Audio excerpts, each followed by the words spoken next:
everyone. It's criminal profiler Pat Brown. And I'm not coming to you from my home studio today. I went to Ocean City, Maryland. I brought my studio with me. I've set up my green screen behind me, my lights. They're not working. There's a loud noise. I thought it was the washing machine somebody was using. I opened up the door. It was a furnace. The dog is barking, but I'm still here for you. So let me know, first of all, if you can hear and see me. Um, Thank you, Martin. Uh, you know me and technology. It's not that I don't understand basic technology because I have five. I have laptops, I have iPads, I have my cell phone. I've got all this. But sometimes when you do these shows and you're going through StreamYard and you have to set up equipment, then things go wrong. And for some reason, my lights, I can't connect them to my phone over here, and then I can't change them. So if I look totally paled out or like weird colors, it's the way it's going to be. So, but anyway, I'm glad everybody's here. Oh my God, I've got all my favorite people here. Benny says, I am from Denmark where there is something rotten. Okay. Did I say that right, Benny? I just want to know. Because I lived in Denmark for 6 months, and the only time I could speak Danish was when I was drunk. So do tell me if that even sounded like Danish, because oh, what, all working perfectly? Really? Okay, cool. All right, I'm glad to hear that. I'm hot already. All right, well, oh God, now I'm knocking things over. I have to like improvise all over the place here with like furniture from the condo here at the beach, which is where we're running at 29 degrees and freezing cold. So that's why I'm not at the beach. But otherwise, I might have skipped the show, but it's freezing. So sent my granddaughter and daughter off, and they're having fun someplace else, like Chuck E. Cheese, which I could care less about being at. So here I am. I said it right. Betty says I said it right. Oh, boy. Oh, boy. Tough language, really tough language. I lived in Aberslund, in case you're wondering where I lived. I lived in Aberslund and took the train into Copenhagen and went to school there for a portion of a year when I was a few years younger. Yeah. Okay. So, oh my goodness. Oh, so many great people here. I'm not going to say all your names today, but I love all of you being here. Before I start, let me do the needful, as I always say. Oh, wait a minute. They just moved my settings on the machine, so now I can't find them. They like to mess with me. Oh my God, what is this craziness? Oh, there. Okay. See, there's always something new. All right. So if you're new here for the first time, hey, subscribe. Subscribe. You find out all about my other shows. Have the video lists, because a lot of people say, "Did you do this?" I'm like, "Yes, it's on the video list." I have a playlist, I have a video list. Please do subscribe, like, share with people. And if you'd like to do more help, you can go to Patreon and you can support the channel on a monthly basis.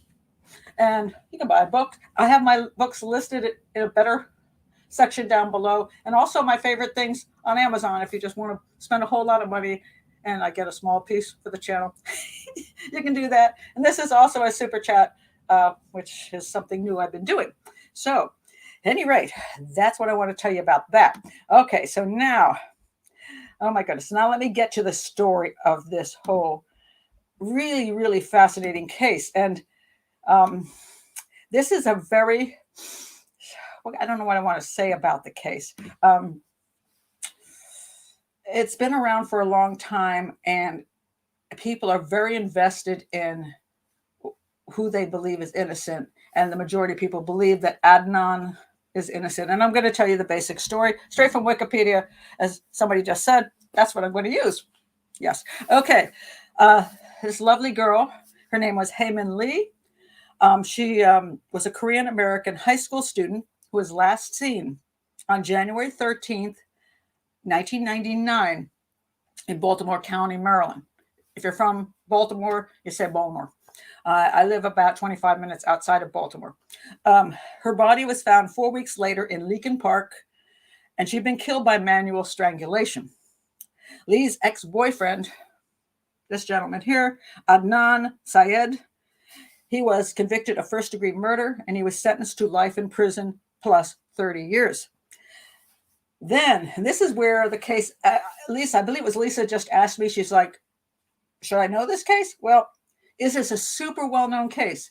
Well, until the pod case came out, no, nobody knew about this case. Nobody really cared about this case. What? Until the pod case came out. What in the world is that now? Nobody really cared about this case. Oh my goodness, hold on a second. My iPad just decided to start speaking. I didn't even have that open. Oops. Oh, I hate it when I screw up, but I do it all the time. Oops. Okay. I don't know why that was on and how it started all of a sudden working. Okay, I'm back. All right. So this was a really unknown case. And then the podcast came out in 2014. So we're talking about, let me think. Let's see. She was last seen, it was 1999. So let me count correctly. 15 years had gone by. This guy had been in prison for 15 years. The podcast Serial came out. And that was the podcast that blew podcasts up. I mean, they've had umpteen million views. The woman who put the podcast out, living pretty now. It was so well received. People loved the story because it was the first time they started talking about a case, and then they kept going on and bringing in people to talk. And even Adnan came on and talked. All these people talked, and everybody got super involved. Like it was like a soap opera for people, and very enticing.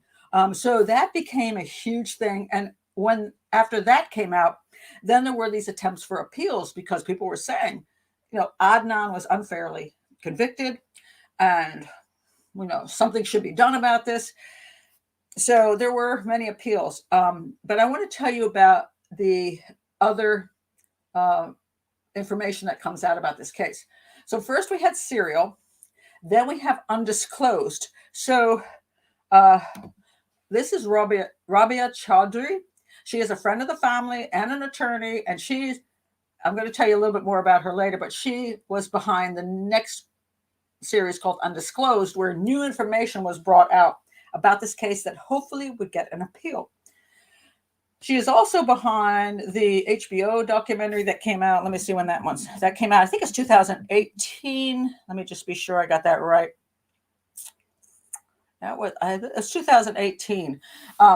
She did one for HBO, and that was called The Case Against Adnan Syed, which I thought was kind of funny because the entire four programs were actually the case for Adnan Syed. And then she wrote a book called Adnan's Story. You can find that on Amazon for like $13. I bought it. I got bored, so I returned it, and I bought the $2.49 like Cliff Notes version, which was pretty good actually. But I also watched the entire HBO series just to know where everything was coming from. What I want to point out before I continue with the show is something very, very important, because one of the difficulties we have with shows and podcasts and all of this is that you're getting a version of whatever the person wants to give you. It turns out that Rabia was actually behind the original as well, the original Serial. She had written a letter, and so this all came about because of Rabia, who was clearly, she really truly believed Adnan Syed was innocent, and she was going to fight for him. Now, there's nothing wrong with that, but I just want to point out she's behind pretty much everything out there. So Serial, Undisclosed, the HBO Case Against Adnan Syed, and her own book. One version straight from the defense. It's the defense case. And the only reason I point that out is because we almost never hear from the prosecution.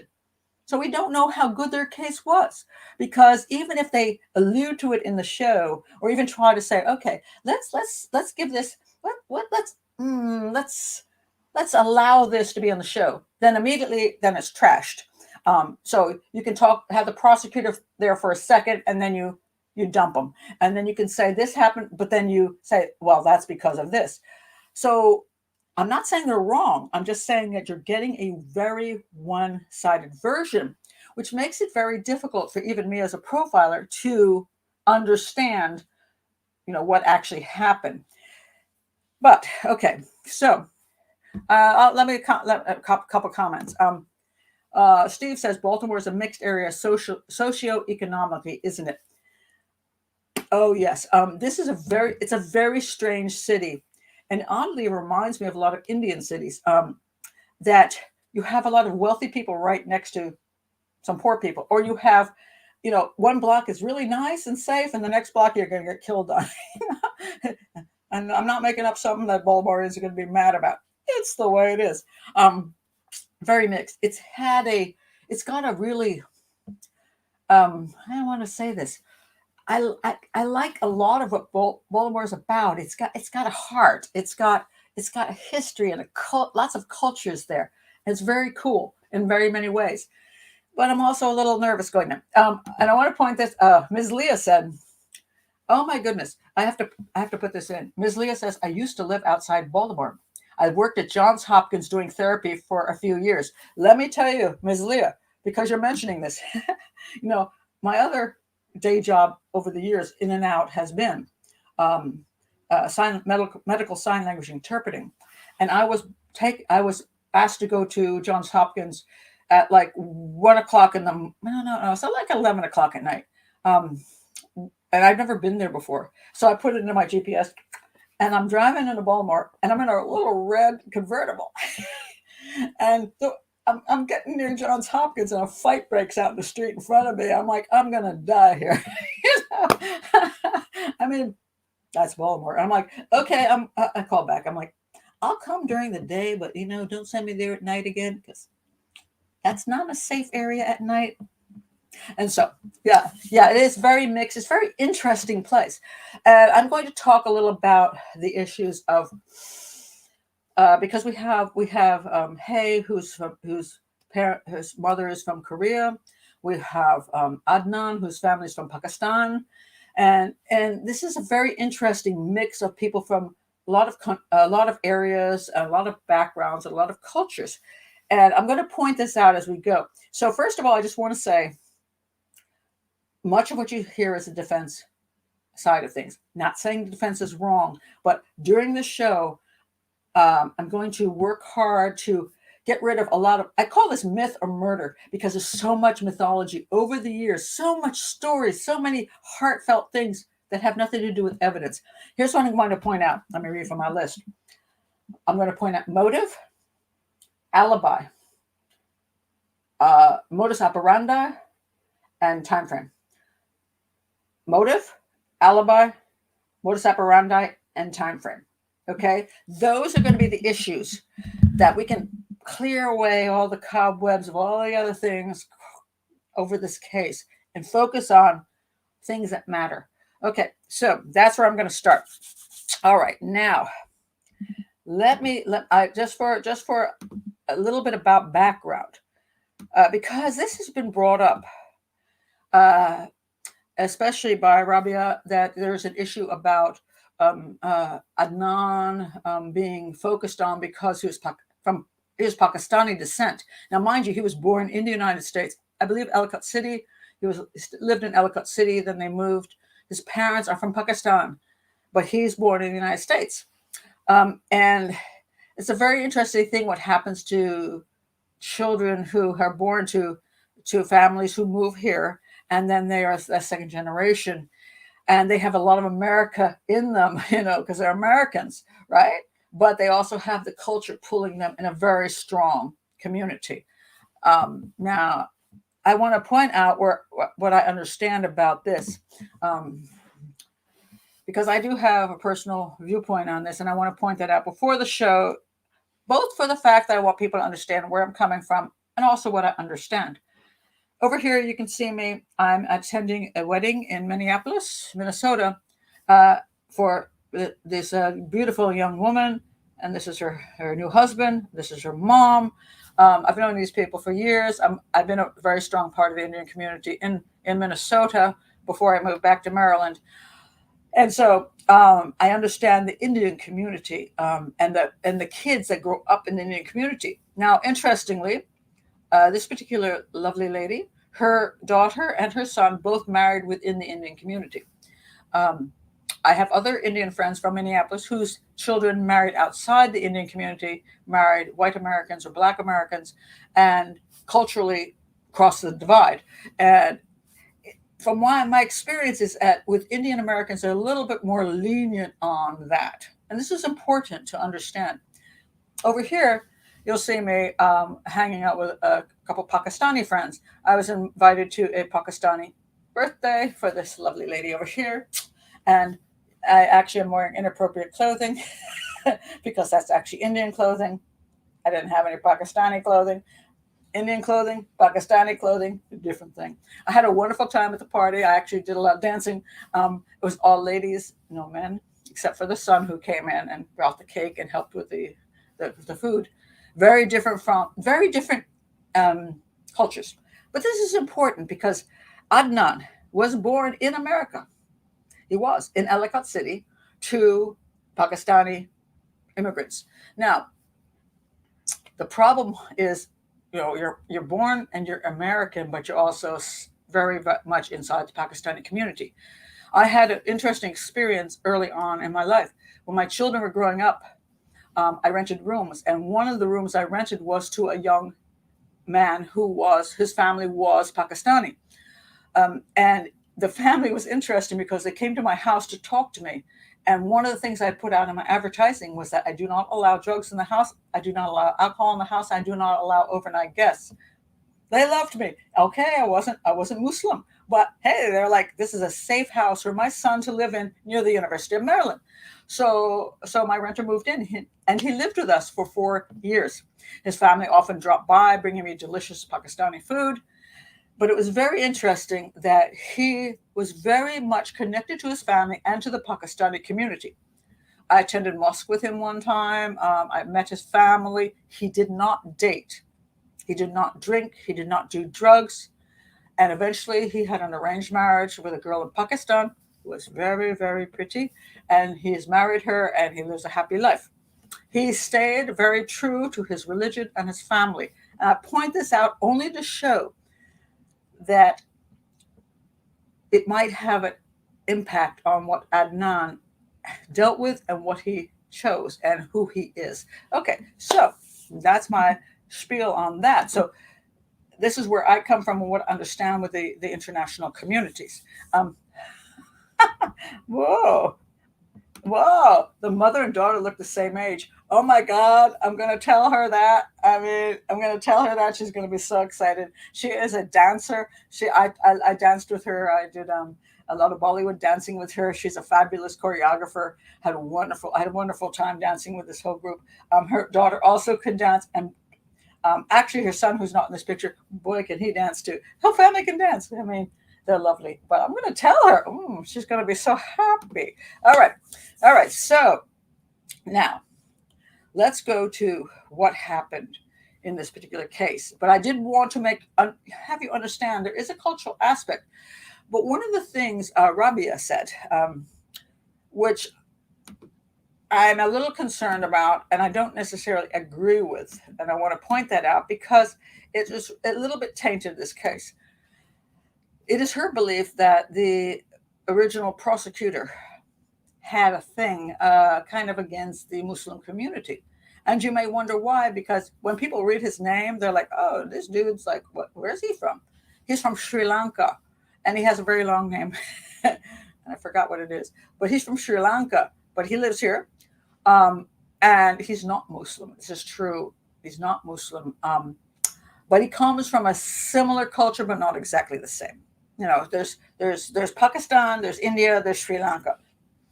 And so, interesting enough, he also comes from a minority community, as does Adnan. But sometimes when you're trying to push things, you push one community over another community. Because Hae was also from a minority community, Korean American, and the prosecutor's from a minority community, Sri Lankan. Believe me, that's minority in this area. There's almost no Sri Lankans rolling around in Baltimore area. And then you have your large Pakistani community, which is still a minority community, but very large. So did that affect his viewpoint? The prosecutor, did it affect his viewpoint? Or was or did he not care? Did he hate Muslims, or did he just think Adnan was guilty? Okay, so we'll get into that. But now let's get to this. Let's get to the story. All right. So these are their families. I just want to point this out. This is Hae's family. This is her mom. Her father was not in the picture, so just her mom. Supposedly came from a very strict community. In other words, not so fond about her hanging out with non-Korean guys. This is very common with a lot of immigrant communities, and the reason is, and I understand this totally. It's not a matter of race. It's not a matter necessarily of religion. It's a matter of culture. When your daughter has been raised, you're all Korean, and then you bring in some dude who's like not. How does he fit into the family? How does he fit into the celebrations? How does he fit into your lifestyle? Doesn't work really well. So I kind of get that point. That I get why you'd rather have a Korean boy, you know? Meanwhile, Adnan is over here with his quite conservative Muslim family. And I point out conservative by saying that she clearly is in the home. She's wearing hijab, which means that when she has a stranger in there, she's covering. They were in a fairly conservative community of Pakistanis. And this is one of the issues that Dad had. He was like, I don't want to be seen because, they're going to think, look at me. I look like, a real conservative dude. Well, yeah, I mean, the importance of this is Adnan was growing up in this family. He was born in America, but he's growing up in a very, very strict, quite frankly, very strict Pakistani family. Now, my renter also did so, but he went to mosque. He didn't date. He didn't do drugs. Adnan, on the other hand, dated outside the religion. He smoked weed. He hung with people who were not Pakistanis or Muslims. Adnan was kind of like lying like a dog to his family. Later on, he says, when he had an offer for a plea agreement to say he did the crime, but he could get out in 4 years, he said, I can't do that because I don't want to lie. I would tell my family I lied to them for years. I'm like, but you did lie to them for years. And that's not why he didn't take the plea agreement. But we'll get to that later. He did lie a lot. He was living an American teenage life and lying to his parents about Hae, sneaking around with her, having sex with her, doing drugs with Jay, his friend. So he did live an alternative lifestyle outside of his parents understanding what he was doing. Okay, I just want to point that out because it's the cultural thing behind here, which has some point but may not be the issue. Okay, so now let's take a look at. We have Hae over here. She has lots of friends of different communities. She's having fun. She enjoys life. She herself doesn't think to herself, I gotta be with a Korean dude. So she hooked up with Adnan. She thought he was cute, which he was. And these are also some people in Adnan's area, which is Jay. Jay was his, interestingly enough, supposedly Jay was just a mere acquaintance, but yet he gives Jay his car and his phone, and I'll get into that. This is Jay's girlfriend. So in other words, neither Adnan or Hae were hanging with the community their parents wanted. They were kind of like underground on that, So, all right, so let's go to the case because that's what's important. All right, so what happens is Hae breaks up with. So I'm going to look at the three major suspects because first of all, I want to talk about motive and who could be involved. Hae was dating Adnan. They were having issues, and one of her issues was, we got to hide all the time. Your family's never going to accept me, and she was kind of done with that. So she then hooked up with this dude who she worked at Lens Crafters, was her, some guy at the store. And she's like, okay, he doesn't have these issues. So she hooked up with him and she's like, oh my God, I'm so in love. And a lot of people say, oh, he was okay with that. But there was belief that he really wasn't okay with that. this dude, Jay, um, supposedly were casual acquaintances, but they spent a whole lot of time together. And on the day that Hae went missing, he had lent Jay his car and his phone, and a whole bunch of strange things go down. So these are kind of, I would say, the main suspects in the case. We got Adnan, who ex-girlfriend was hooking up with this dude. We got Jay, who was the one who said Adnan killed Hae. We got Don, who was her new boyfriend of a month, and some of these documentaries will claim that his time cards are fudged at work because his mommy was there to fudge them, and he really killed Hae. All right.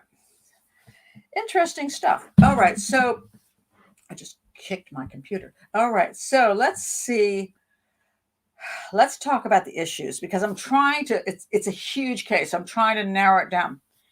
Hae left school and she said bye to everybody. And within an hour, she was supposed to pick up her little cousin, which she did all the time. So she had a family obligation and she never had blown it before. So she was to pick up her little cousin. Now, after she had told people, after she picks up her little cousin, she wants to hook up with her boyfriend, Don. She's excited about her new boyfriend, Don. She's like hot in love with him. And so she's going to pick up her cousin and then go hang out with him. Now, that leaves about 1 hour. Okay. 1 hour later, guess what she doesn't do? She doesn't pick up her little cousin like she always has done. So she's failed in her familial duty. And that's something odd. So the family freaks out because the school calls and said, hey, the kid's here. Where the heck is Hae? And they're like, wait a minute. Why wouldn't Hae have been there? So something has already happened to Hae before the little boy should have been picked up. This is very important because you've got only like an hour.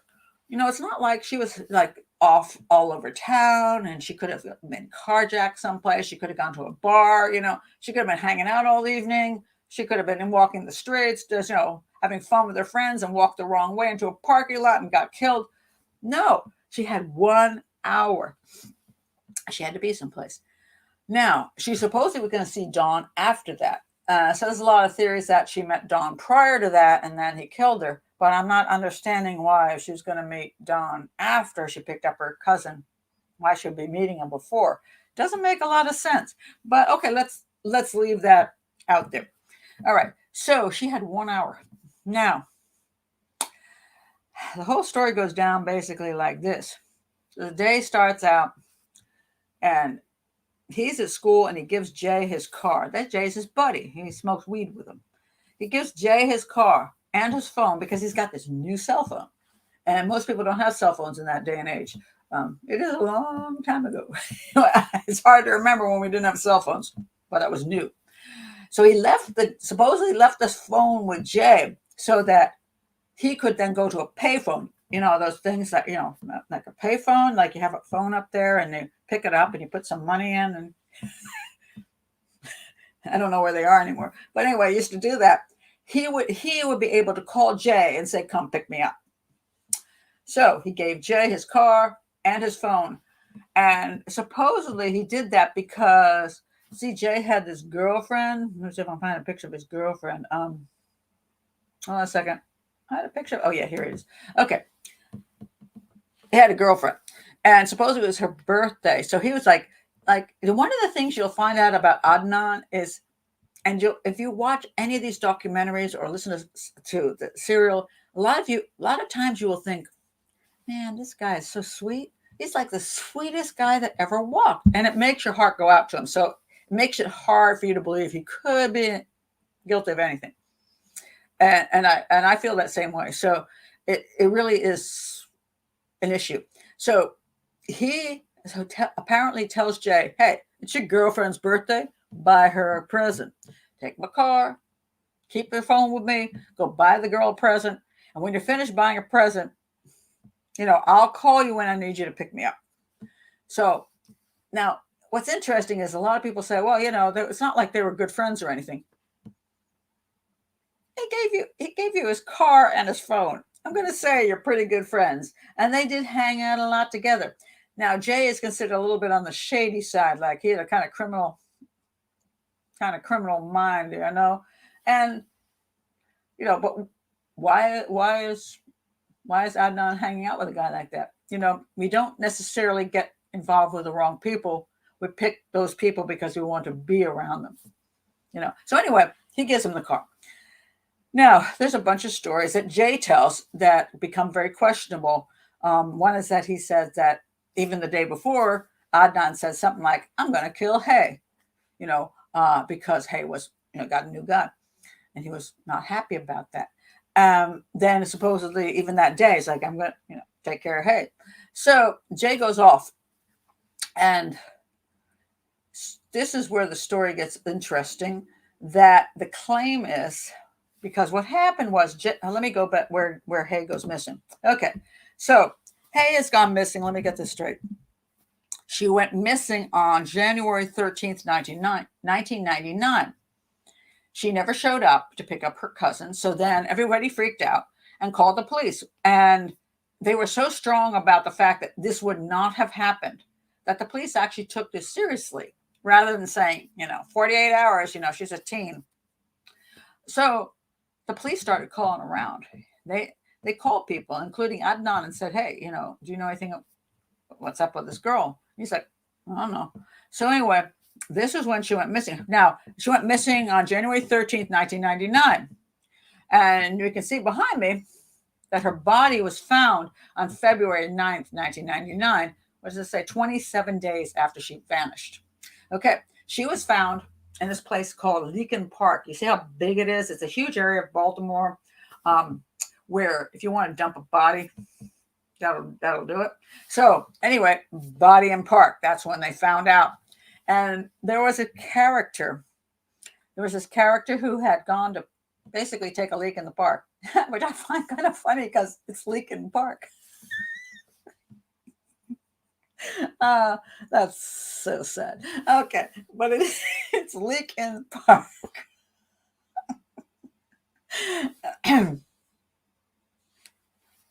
All right. It is funny though. Okay, so Leakin Park, he took a leak in Leakin Park, and so he goes off and I'll get control of myself when I'm mad. Story says it is funny though. It is, isn't it? I actually hadn't even thought of that till now, and I'm just like, how is that possible? Okay, so this guy went to take a leak in Leakin Park. His name was Alonzo, and if you know me really well, I always forget everybody's name. So I'm going to call him Alonzo because that's what his first name was. All right. So anyway, no, that's not it. That's the wrong one. Okay, that's okay. Here. So at this location, there were some barriers here, and this is where her body was found, and there was like a log, and so Alonzo apparently pulls off the road and goes to take a leak in Leakin Park. I'm never going to get over this.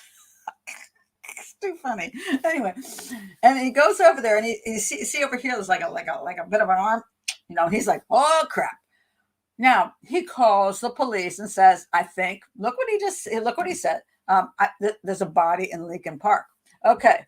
Now, there are people, and see, it says right here, what does it say? Can't read it now. I just discovered a body in Leakin Park. Now, if you go to the later documentaries, they'll go, "Oh my God, maybe this guy killed her." Okay, let me think about this. So, somehow you abducted Hae. You strangled her, but didn't bother to rape her. She was not raped. She was in full clothes. She was just strangled. You raped her and had no more extra fun. Then you worked overtime to get rid of her car, and you buried her body because she wasn't just laid there. She was actually in a shallow grave, which somebody had to dig. You did all that. And then you called the police and said, "Here's where I buried her." No, that's stupid. I mean, nobody does that. So no, Alonzo, goofball that he may be, you can look at all his background. It's a nonsensical suspect. I'm going to throw Alonzo out right now. Just not now. He's gone. Okay. Alonzo is not the dude. Okay, so when I get to MO and motive, it's just ridiculous. So let's get rid of him. So yeah, this is true. This is true. Mr. S was a streaker. Yeah, he did. Apparently had some issues with acting in bad ways. And this is one of the things that happens when you go back and do like a documentary or a podcast and you have tremendous amount of money to dig up like everything.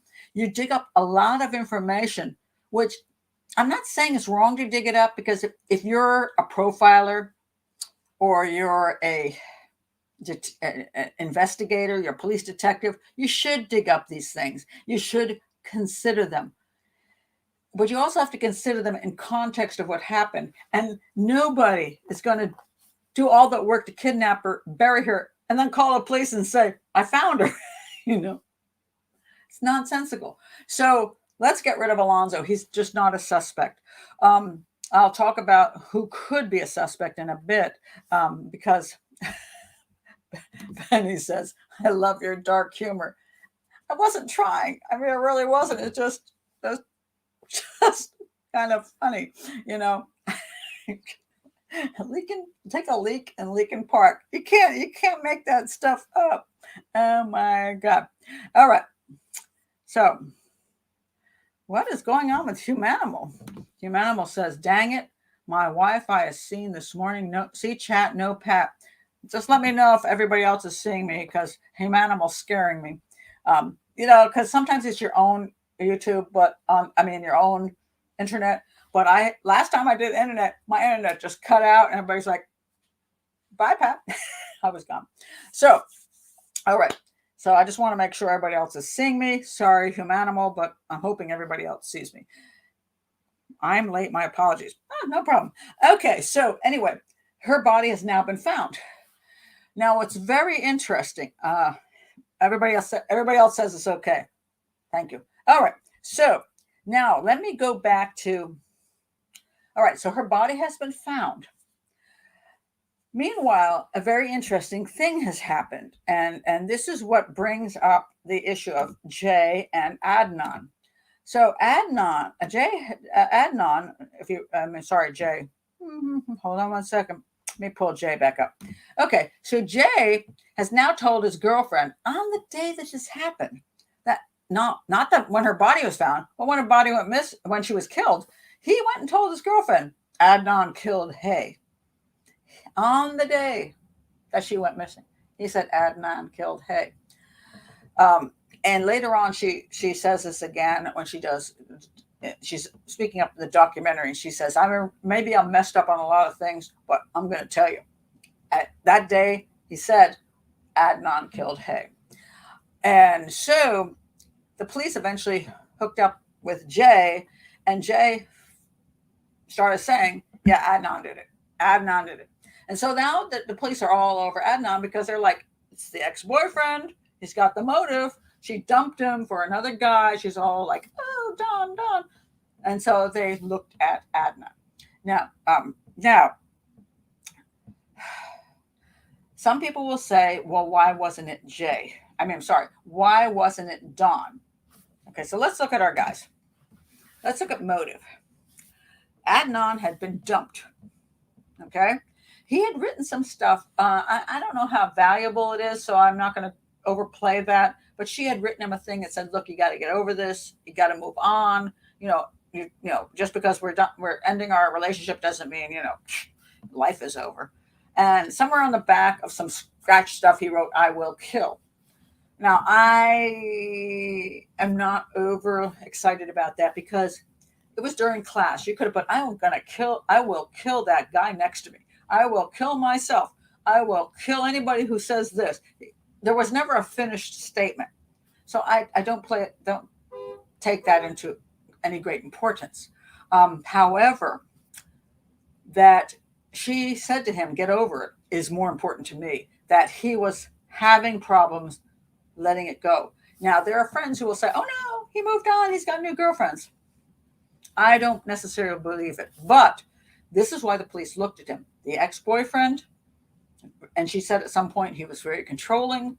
And now she's dumped him. the most dangerous time for women is ex-boyfriends. When they say something like, please let me just talk to you for a second. I need closure. Closure is the word they use. I need some closure. Can you just talk to me? And they let that guy into their vehicle and then they're dead. The question is, did that happen? All right. He had the best motive. Now, this guy, they're trying to claim now that, oh my God, his mother made up some phony stuff about he was at work. But here's the problem. He only known the girl for a month. He was going to see her that evening and probably have sex with her. What was his point of killing her? I mean, and also the fact that she left school. She was going to pick up her cousin, dump him off, and then go be with her new beau. Where did he suddenly show up? He worked 25 miles away, unless he wasn't working at all. Where did he show up to suddenly hook up with her and kill her before even she picked up her cousin? That doesn't really work and make a lot of sense. Could it happen? Yes, it could, but I'm going to talk to you about the issue of the cars in a bit, because there's what happened with Hae's car. We'll get to that. All right. The other thought is Jay. Jay has issues. I mean, Jay is kind of a bit of criminal mind. He claimed he helped him bury Hae's body, that he killed him, but then he helped him bury her body. That he said, hey, I killed Hae. And then he opened up his trunk over there, Best Buy or wherever. Different claims on that. Oh my God. He looked in the trunk and said, looks like dead girl. Looks like Hae. Oh crap. And then he helped his buddy bury her body in Leakin Park. And a lot of people are like, really? Maybe he killed Hae. Maybe he's the killer because he had his car. He had his phone. Maybe he killed Hae and tried to sick it on him. Okay. To some extent, that you could say that. But then you have to ask this question. Why? He wasn't in a relationship with Hae. And girl wasn't raped. He just choked her to death for no reason at all. What, to do his friend a favor? I mean, why would he kill Hae? And it makes no sense. And then one of the most interesting happens during the podcast and all that. This I can't get past. Adnan says, he's not really angry with him. He only thinks he's pathetic. I'm like, wait a minute. You think your friend is pathetic. You're not you think he's evil. I mean, the dude killed your girlfriend and then blamed it on you and you went to prison for your entire life. But he's just pathetic? I mean, maybe the reason he's pathetic is because he was supposed to keep the secret and he fell apart and told the police what happened. Maybe that's why he's pathetic, not because he killed your girlfriend, but he's just pathetic, man. We had a deal and you're like a snitch, man. So I have real trouble making him have any motive. I don't have any motive for him. The only person I have motive for is him. Now, having said that, let's look at the possibility that Hae just got kidnapped. I got abducted by somebody. Maybe it was I don't know, carjacking or something. There's only an hour, mind you. She leaves school. She's going to pick up her cousin. Did she pull into a parking lot and get carjacked or kidnapped? Here's a problem I have. Let's go to the problem I have with that. All right. No, that's not it. That's not it. Let me go to the problem I have. All right. One of the things Jay does, the friend, is that he tells the police exactly where the car is. He claims that after Jay showed him Hae's body in the trunk of the car, after they got back together, that they moved the car to a park and ride on near the high. It's this place where you park and then you get on the metro or whatever. It's near the highway, and then they moved the car to this location, and Jay knew where the car was, and it's in this neighborhood. See that empty kind of lot? It's in this kind of crappy neighborhood, actually, really crappy neighborhood, and they parked the car here. Now, there's some claims that the police actually found the car earlier and parked it there and told Jay that's where it was, and then Jay said, "Oh, see, that's where we parked the car." So they got this police, corruption thing going. that they fed Jay all the information to get Adnan, to doom in and convict Adnan. And Jay just followed the police and just gave all that information up and lied for them.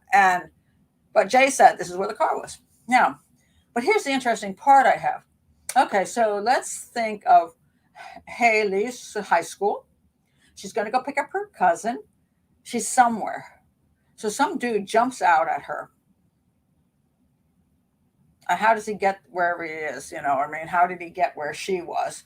And somehow, I don't know, carjacks her car, goes with her. He doesn't rape her, just strangles her. And then he dumps her car here. And then I guess he has to walk to a bus or something because he doesn't have another car. Okay. And then Jay just knows where it is. Oh, all right. Or let's say Don, the old Don guy. Remember Don? Okay, so Don meets her in the parking lot somewhere before she gets her cousin, and they get into an argument. He gets out of his car, gets in her car, or she gets out of her car and gets in his car. They have an argument. He strangles her to death.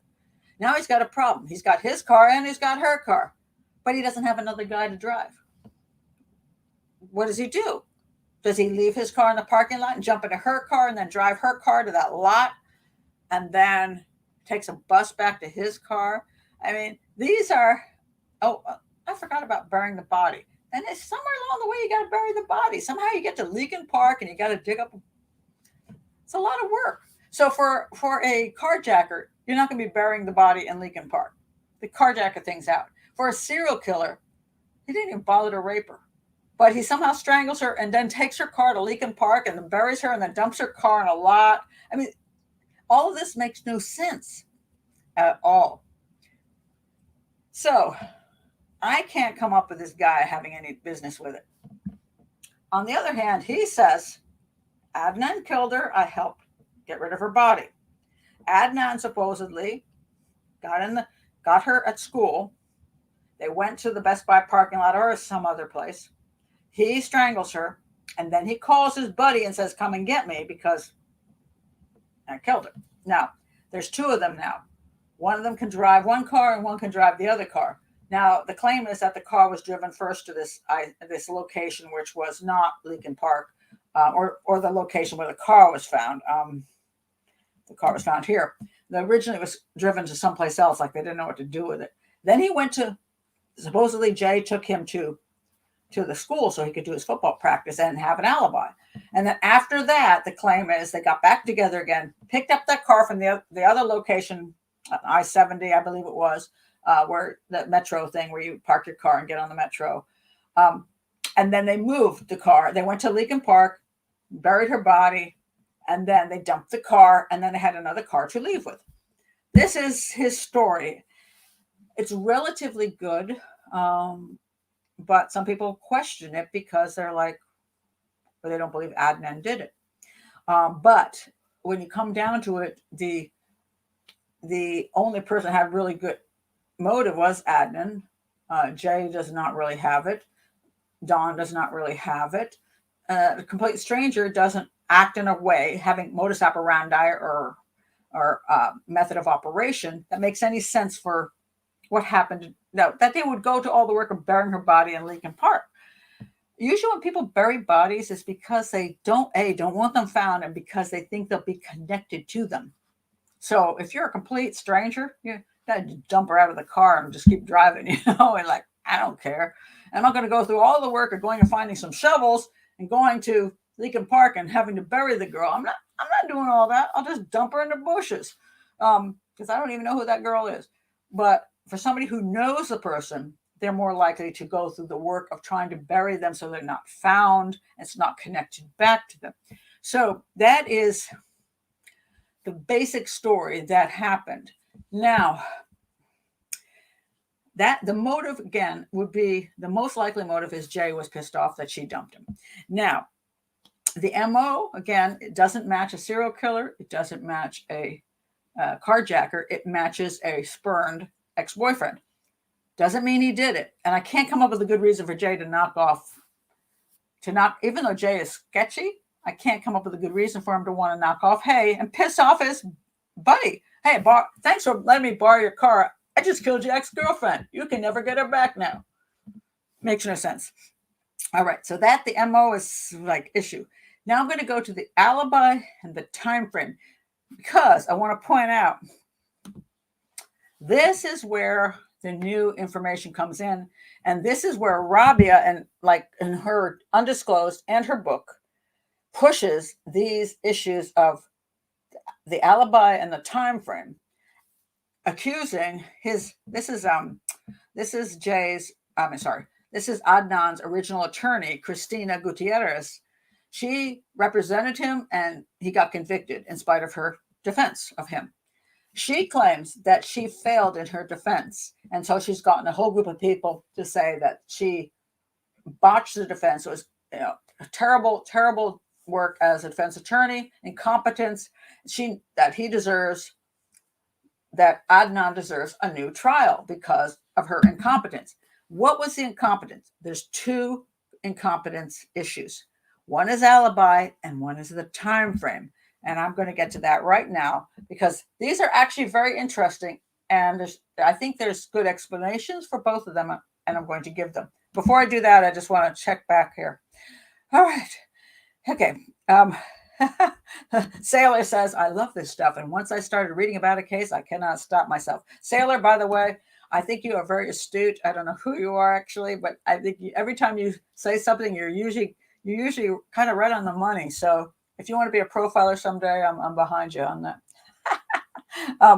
Okay. I'll get to the shovel issue. There was something about getting rid of the shovels behind Westview Mall in a dumpster. Yes, there is. Mind you, Jay gives a bunch of different stories, and this is where people have issues. They say he shouldn't have been believed because he gave one story, then he changed his story, then he changed it again. So Rabia will say the police just fed him all the information, that he knew nothing, and he just spouted what the police wanted. What's interesting about Jay is that he spouted stuff about the crime before the police talked to him.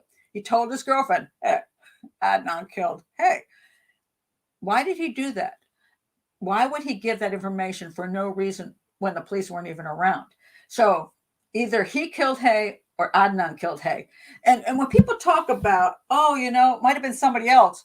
Okay, let's assume it was a serial killer. Why the heck is Jay then accusing Adnan of killing his girlfriend? What would be the point? So Hae disappears and Jay just decides to say, hey, thanks for the car, thanks for the phone, thanks for the help. I'm going to accuse you of killing your girlfriend, even though there's not one shred of evidence you did it. And it could have been anybody, but I'm going to accuse you. What? There's no reason for Jay to do that unless he was involved in some way or other. Either he killed Hae or Adnan killed Hae. But he's not going to just tell the police Adnan did it when it could have been a serial killer or a carjacker or Don. Why not just blame it on Don, It's his buddy. He had his car. I mean, why would you do that? Usual reason you do that is because you were involved one way or the other and you're trying, you're like, I don't know what to do. You're pathetic, as Adnan says. Pathetic. Okay, so now, I'll get a Sailor. I'm going to get to this whole thing about he was on campus full of kids. He was a very popular dude. That's true. He was supposed to be attending track practice around the time, and yet only one girl claims she saw him. He was at school. Hae left, and then he had some downtime before he had to go to practice. I thought it was football, but maybe it was track. But anyways, he needed to go to school later for that. When the police asked him where he was, he didn't have a good answer. And mind you, this wasn't like he couldn't remember something that happened like 6 weeks ago. He couldn't remember the day it happened. When the police call you up and tell you your ex-girlfriend just went missing, you're going to remember what happened that afternoon. He doesn't remember. He says things like, well, I think I would have been doing this. I could have been doing that. He doesn't say he did anything. He just said what he would have or could have done, which is very suspicious. So now we're going to get down to the alibi and the time frame. And so what happens is Rabia, who's behind a great deal of whatever comes out, has basically accused Christina Gutierrez of failing as a defense attorney because she didn't do two things. Let me tell you the first one, which is ridiculous, and I'll tell you the second one, which that one has merit, and I'm going to tell you why it has merit. All right, let's go to the foolish one first. All right, so the first one, okay, here we go. All right. Wait a minute. Okay, sorry, I missed it. Let me go back. We're not going. Are we having issues again? Oh, hold on a second. No, what in the world? Hold on one second. Seriously, that is amazing. Hold on one more second. I'm going to find the one that went missing. You know, it's very weird. I sometimes put things up and then for some reason, here we go. There we go. Why isn't that there? Hold on. It's coming up. I thought it was coming up. Hold on. One more second. That is so weird. Oh, you know what happened? Oh, I hate it when that happens. You know, sometimes I put something up and there is an issue about the size of it, and then it doesn't actually. That's what the issue is. Hold on a second. I'm going to fix this. That is so annoying. The size of it is a problem, so it doesn't actually, when you move it over, it doesn't actually move over, and you're like, I thought it was going to move, and it didn't move. So I'm going to have to redo this. Hold on a second. Okay, I'm going to fix it, and hopefully my fix will bring it over. All right, let's see if this works now. Okay. This is what happens when you can't edit because it's live. You're like, I'm so screwed. Okay. All right, it's coming over. Hold on. Be patient. My friends, be patient. Okay, live show. Okay. I also have an internet problem here over at the other house that I'm in. And it's uploading, but it's uploading in like slow motion. So I will... Oh, okay. Now it's supposedly here. Let's see if it actually showed up and it's going to be cooperative. All right. Where are we? How about this one? What do you mean it's still in the cloud? Isn't that weird? Huh. That is actually very strange. Yeah, it's it will not upload. That's why it's not here. Oh, which is very annoying because I really wanted it to be here. Hold on one more second. I have no idea why it's not here. Okay, I'm just going to tell you because for some reason it will not load, and I've redone it and it just will not cooperate. Huh. Okay, the girl's name is Asia McLean. Let me see if I can just find a different way to do it because this is driving me nuts. Okay, I'm going to make a short version of this. So I can bring her up here for you.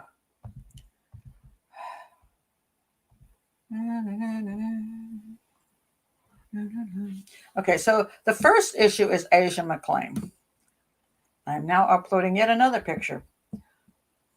Cooperate. Where are you?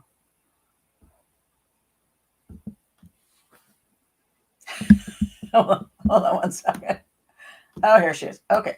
Can you show up now? Wow. I don't understand it. It's the weirdest dang thing. Okay, how about this? Sometimes they have issues over the size of things and they just don't like the size of things. So then they block it and it just doesn't show up. Okay, I'm trying one more time. I really want Asia to come up here because Asia has been a huge issue in this particular case. And I just find it, okay, Asia, now Asia's shown up. Would you please show up? I don't have, wow. Huh. Nothing will upload. Okay, I can't show you Asia, which is really annoying me. That is so strange. It will not upload no matter what I do. I've changed 3 different versions. Okay, let me just tell you, since I can't do anything else. All right, so I'm going to go and tell you about Asia McLean. Oh, you know, Okay, I just found out what the problem is. Okay, I got a way to fix it. I can't believe it. Oh, Lord. Okay. All right. I found it. Okay. Good Lord. They have a amount of okay, come on now. Upload. There we go. All right. Okay, I'm gonna have a drink of my soda. Um, there's a limit of 20 pictures you can put up, but unfortunately they don't put it where you can see that you hit the limit. So you never know why it's not working, but you've actually hit the limit. They can make that a little clearer. Okay, the Asia McLean alibi. This is like key. So Rabia has said that Ms. Gutierrez failed dismally because this woman said she saw Adnan in the library right after school during the time that basically that Hae would have been killed. In other words, if Hae left the school and Adnan wasn't with her, then she was dead within the hour. Adnan could not have killed her, correct? So she said she saw Adnan in the library, the public library, which is very close to the school. Like you just walk across the street, you go to the library.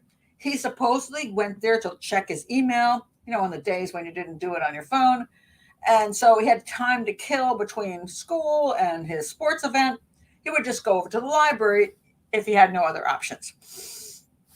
She wrote a couple letters to Adnan when he was in prison, when he was he was like in jail at that point. And she said, "Hey, dude, if you need an alibi for that day, I saw you at the library." And Adnan went, he kind of didn't respond very well.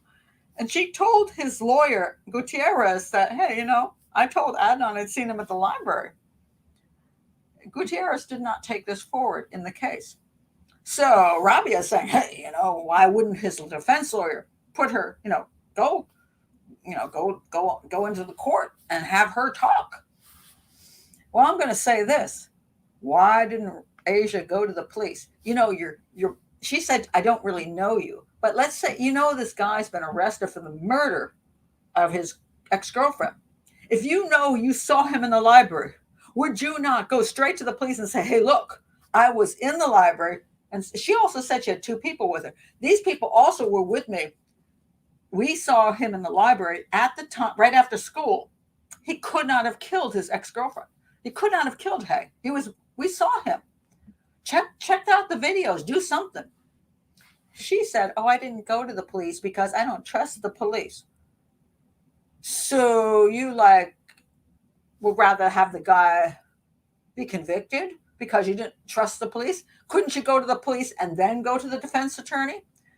No, she just went to him first with this letter. It's a very strange letter going, hey, if you were, and she goes, oh, but if you're guilty of this crime, I'll be so mad. Wait a minute. If you saw him in the library, he can't be guilty of the crime. Why would you even question he's guilty of the crime if he was in the library at the time she got killed?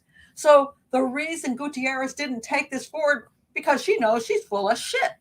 Totally full of shit. She inserted herself because she wanted to do something to, I don't know, be important, save this guy's life. But her story was garbage. If she saw him in the library, he couldn't have committed the crime. She would never have questioned that he was involved. So she wouldn't say all this nonsense. Oh, if you're really done it, I really don't want to support you. No, if you saw him, you saw him. Go to the police, tell them, tell the attorney, and have no question about his innocence. Mrs. Gutierrez knew she was full of crap, and she couldn't take her to court because she knew she would be killed on the stand. She would get on the stand and they would shred her. Ms. Gutierrez did the correct thing, not putting her on the stand, because guess what? It wasn't true.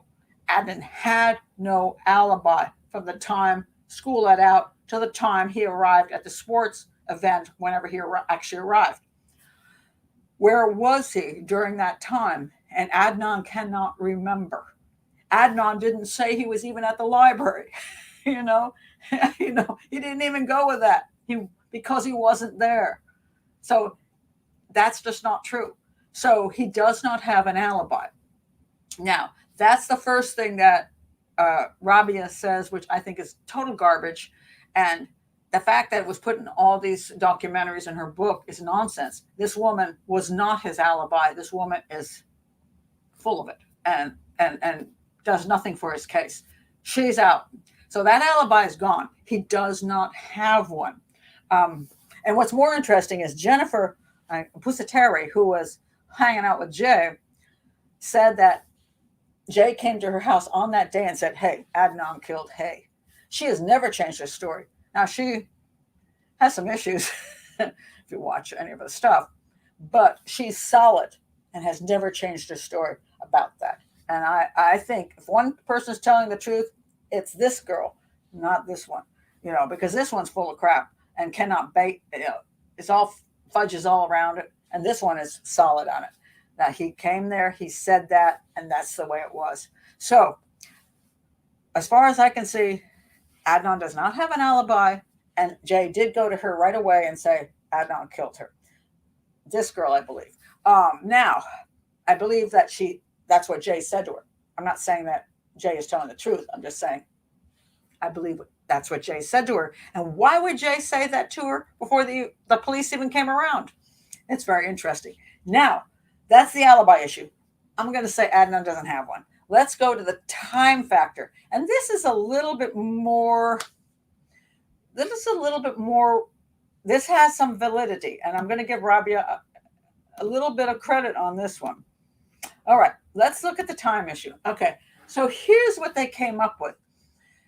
Originally, what Jay said was that Adnan killed her somewhere, in the afternoon, and they buried her about 7 o'clock in Leakin Park. Now, the prosecution used cell phone records that had incoming phone calls at the time that the prosecution says they were in Leakin Park and answered these incoming phone calls, which put them at that location because of the cell towers. Now, over here, there is a fax cover sheet which says, and this is from the phone company, that says outgoing calls, they're good. Incoming calls are not trustworthy as far as location goes. This was what blew up the whole thing with Rabia. She's like, aha, you see. They went in court. They had an expert in court saying that these phone calls put the two men, Jay and Adnan, in Leakin Park at 7 o'clock when Jay said they were there burying a body. But here it says the incoming calls are not accurate. It can't be used. So this supposedly should have blown everything out of the water, that this should never have been used, and that he should get a retrial because A, he has an alibi from Asia, and B, because the phone calls that they base the case on. In other words, this is solid proof, not just Jay talking crap, but this is solid proof they were there at the time Jay said they were burying the body. Now, let me explain this a little better to you, because this is where I think they have a point, but I think probably I can still explain the point. First of all, incoming calls. So this is what they put out on this fax cover sheet is for if you're paying for calls. This is what you get as a record when you get your phone record. Oh, you made this call, it cost you this. They're saying that incoming calls for the purposes of billing cannot actually be absolute. This wasn't actually about determining whether the call could have been made from that location, but for billing purposes. All right, but let's push that away. Let's say it has to do with GPS and all that stuff. By the way, I went to a whole conference on the global positioning systems and how you tell how things, you can go from cell tower to cell tower. I went to this. I read this book. I'm still as ignorant. It's very confusing. Most people don't understand it, and the defense is hoping that you don't. There is a guy, I found him. I did a lot of research on the internet, and this one guy explained this in a really fascinating way, that there were two calls, one after the other. The first one could have come from any tower, but the second one would have had to come from the tower in that area. That's his claim. I personally don't know if it's true because I don't understand it. I'm just going to be honest. I don't get this stuff.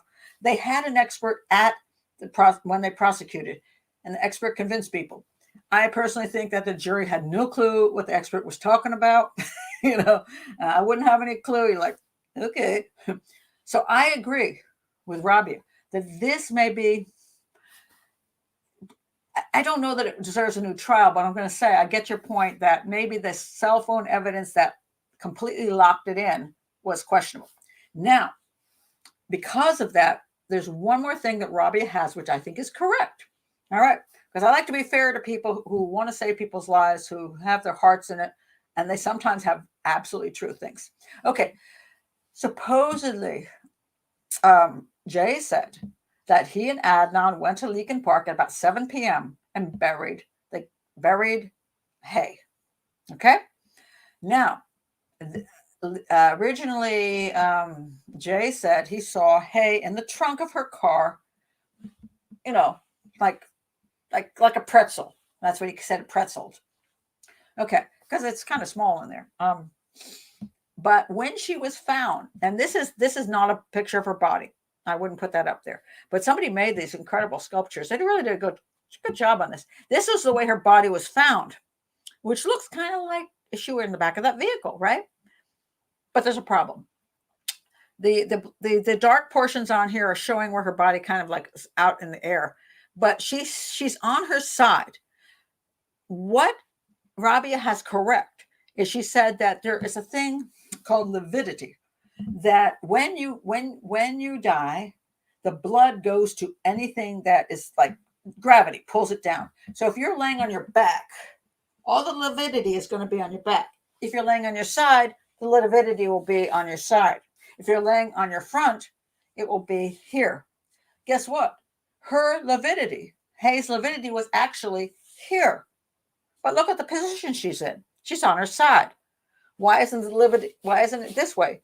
And if she was in the trunk for a period of time, why isn't it here? Sometimes when you move a body, after a period of time, the lividity can shift. Okay. And it sometimes can shift partially. Like if you were on your side for like many, many hours and then they shifted you to your front, some may go here, but some will still be here. So you have to understand how lividity works. They claim that if she was only in the trunk for 5 hours and she was crumpled up on her side in the trunk and she was laid down what looks like the same way, all the lividity should be on one side of her body, on her right side. But it wasn't. It was on her front, as if she'd been lying like this with, and that's very interesting because that's true. Now they claim that there's a thing called when your lividity fixes. So in other words, if you're laying on this side for 6 to 8 hours, the lividity will fix.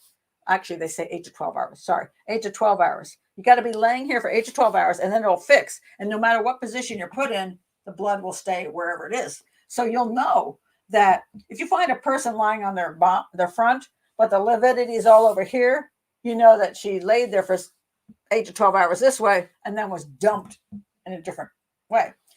So likewise here, they're saying, well, wait a minute. Since the lividity is here, that means she couldn't have been laying on her side in the car. She had to be laying on her front long enough for it to fix here, 8 to 12 hours before she was dumped on her side.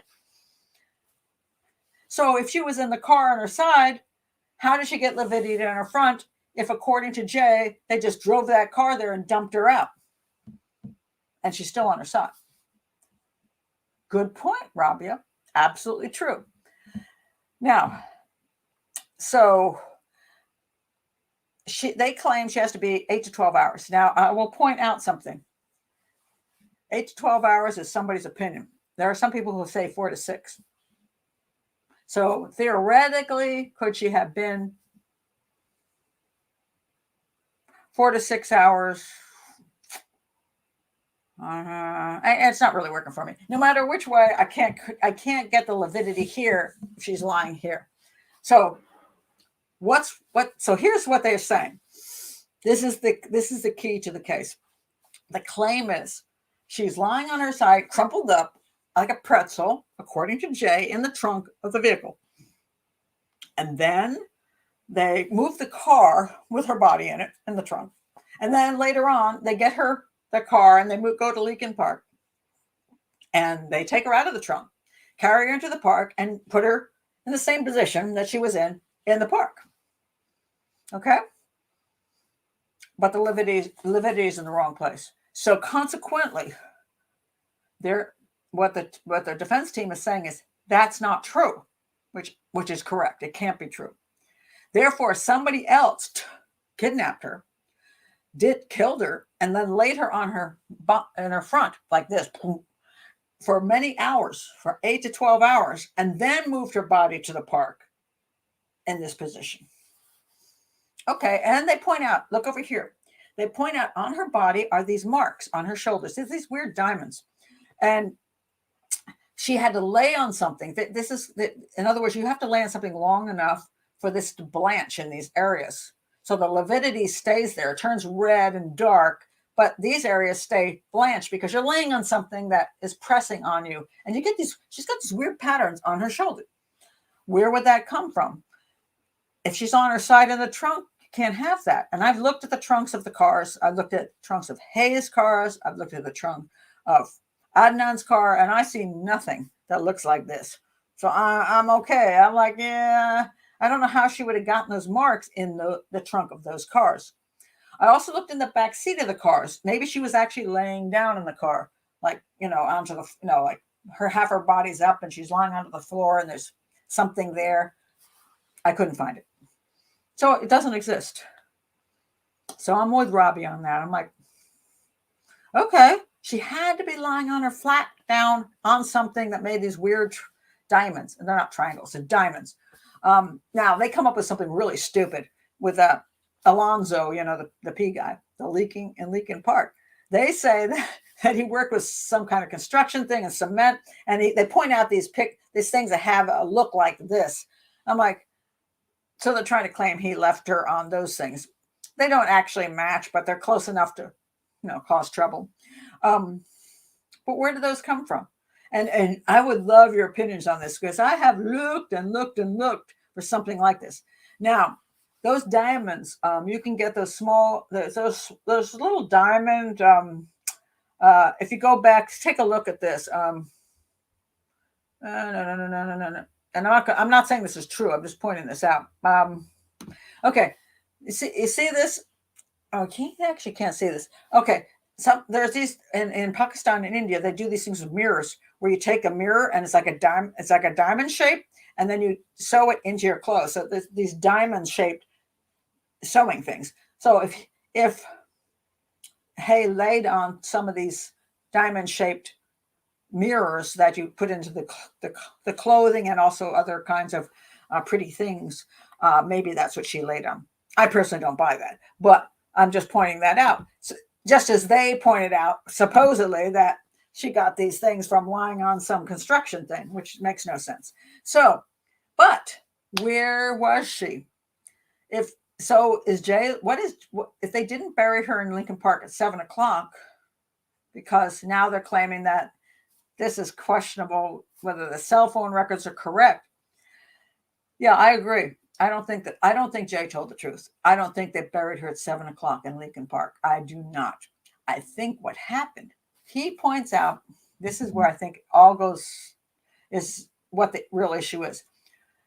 Jay said they went to his grandmother's house and got shovels. I don't know where grandma lives, but she has a piece of property. It's not an apartment. It is actually seems to be a house with grounds around it. And they got shovels. Now, why would you have shovels at your house?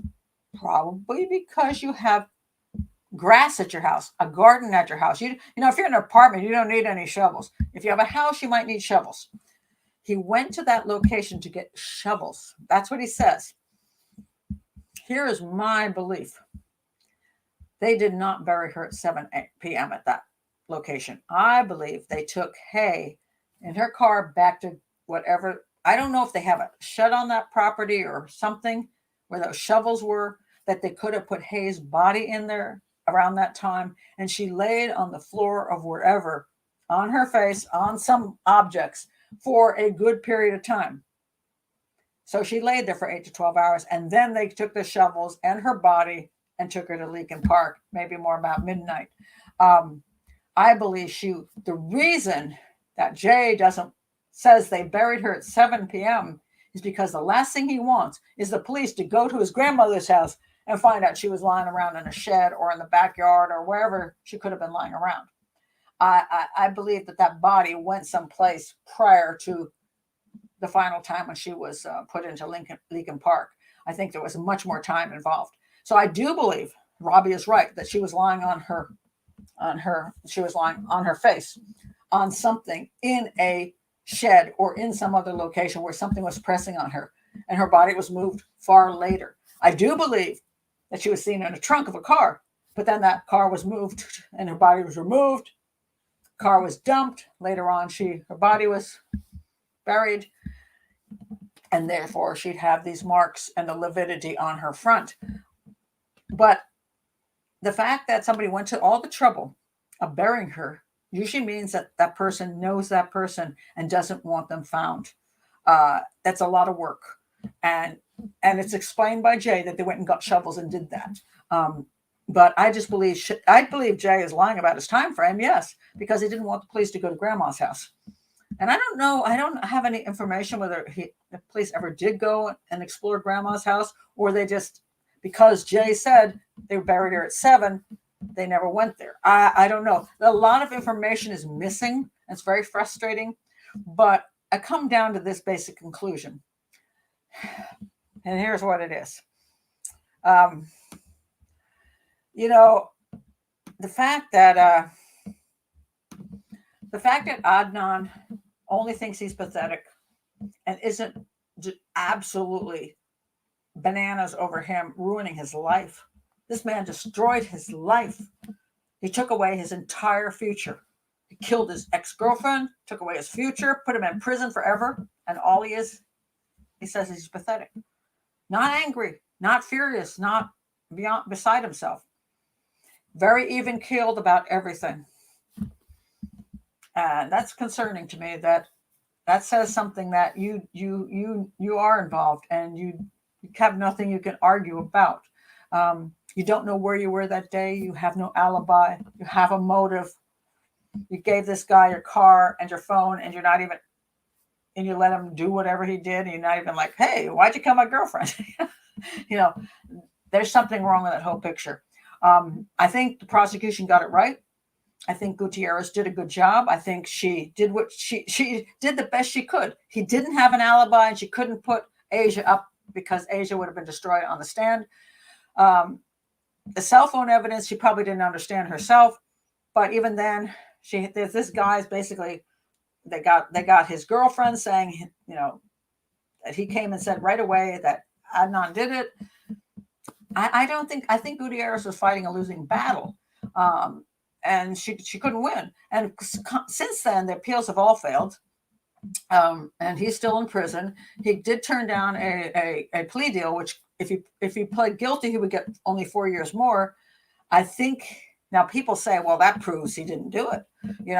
He would have just said, okay, whatever, I'll just plead guilty. I think he thought he was going to get a new trial and get off, because I do believe if he got a new trial, he would get off. There's so much pressure that I don't think another jury would ever find him guilty. I'm not saying it's correct, but I think because so many years have passed and they would have that question of, was he really proven to be the guy? Outside of Jay throwing him under the bus and his lack of alibi and his motive, was there solid proof? Was there physical proof, DNA proof? No, there wasn't. I think he might get off if he got a new trial. And I'm not saying, I don't know if I would say I'm pleased with that or not. I think that I get it.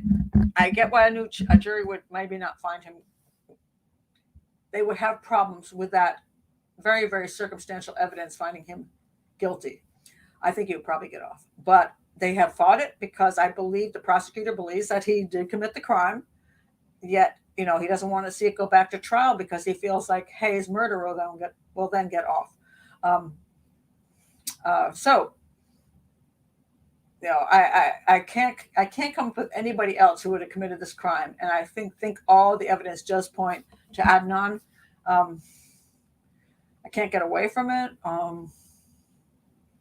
So that's where I stand on it. I do think if he got a new trial, he would not be found guilty, but only because it's such a confusing case. So, um, oh, let's see. Now let's see. Let me go and see what you all have to say. Um, Hold on a second. I'm having issues with my. No, now I'm having issues with my. What in the world is happening now to my computer? I'm trying to get to your comments, and I have this.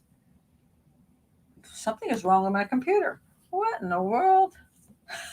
Oh, for God's sakes! I don't understand what the weird as heck. Okay, I would like to see what you're saying, but I have this. What in the world? I don't even know how to fix what I have. I've never even seen this happen before. I'm unable, what in the world? Unable to get to my main screen, which has just suddenly vanished completely. Mm-mm-mm. Well, how weird is that? I have no idea. I don't know how to. What in the world? Can I pull that over? Hold on a second. I'm going to try to fix something here. That is so weird. I've never seen this. Hmm. Well then, I'm going to try. I can't even get to your comments because the entire page is completely um, bizarre. uh,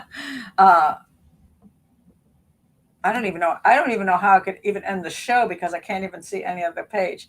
That is so weird. I'm going to try this. Do you think Adnan would have gone on to kill again? Uh, no, I do not. I think we're talking about what's called a situational killing. That he's not a serial killer. I don't believe that. I believe that he was like the usual problem of the spurned boyfriend. The most dangerous time for females is when their ex-boyfriend says, "Can I see you one more time to get closure?" They get closure by killing the girlfriend. So yeah, I think that's more. It's more likely it would be situational. I'm gonna. Have you ever tried side by side windows? I don't. I've never had this happen. I don't know what's going wrong, Lisa. I've never seen it go wrong like this, and I don't know how to fix it. It's the weirdest darn thing. It's like my whole stream has gone crazy, and yeah, I don't know how to fix it. It's weird. What is this? Can you see? Are you all seeing me here, or something weird? Because now it's paused. What in the heck is paused? Oh, for goodness sake!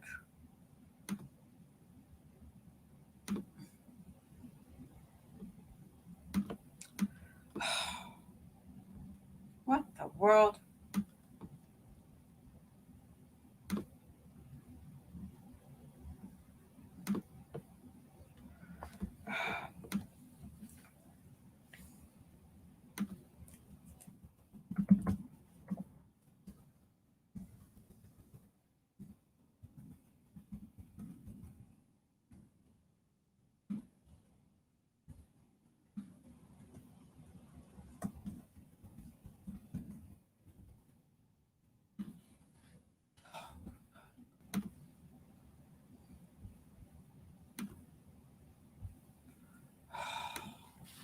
Wow.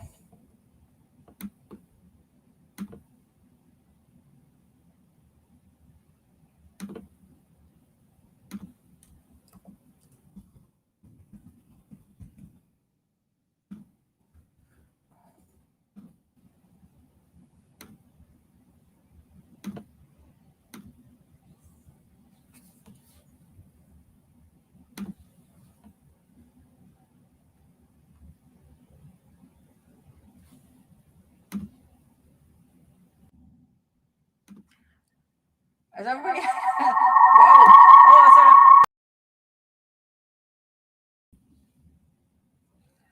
Does anybody see?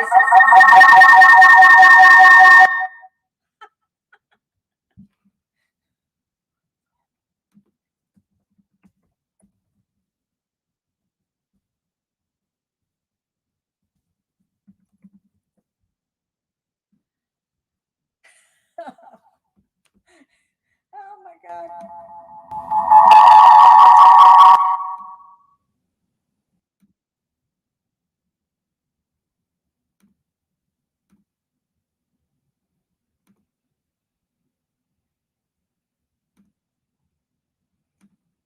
How about now? Hmm. It's gone crazy. Oh.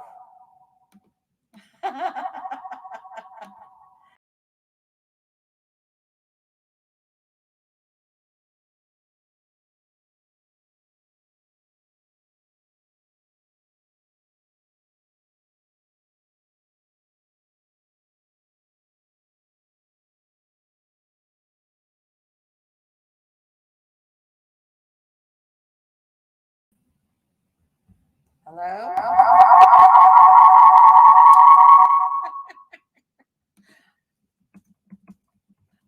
I am screwed.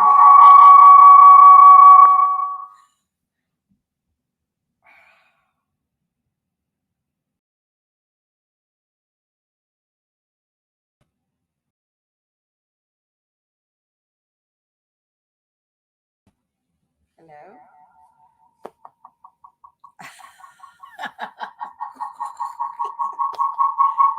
Hey, sweet.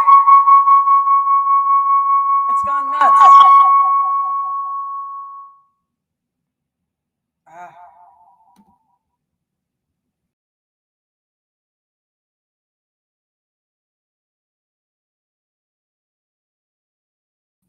how about this? Nothing works. No, that's not it.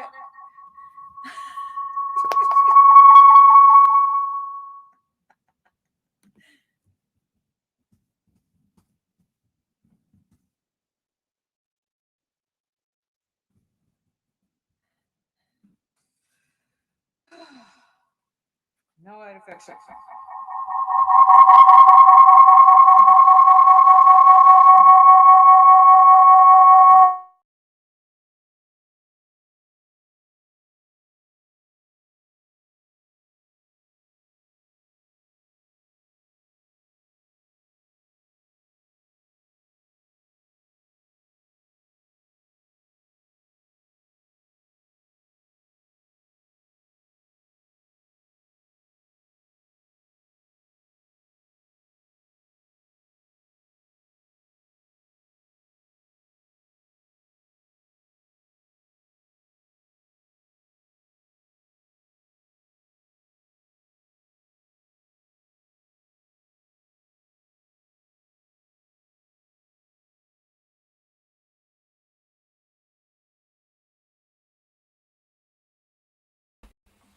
Hello?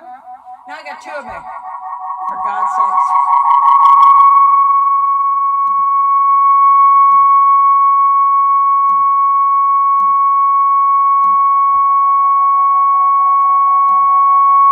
I'm screwed.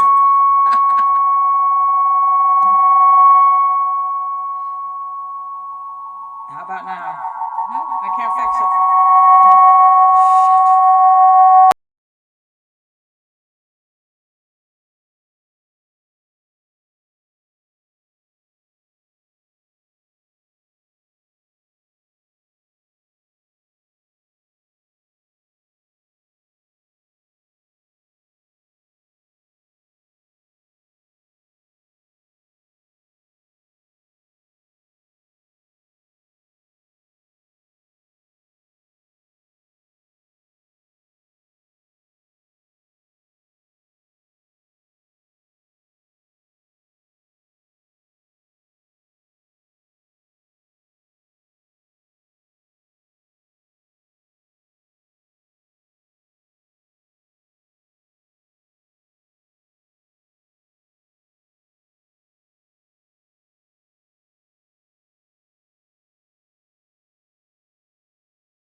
Hello?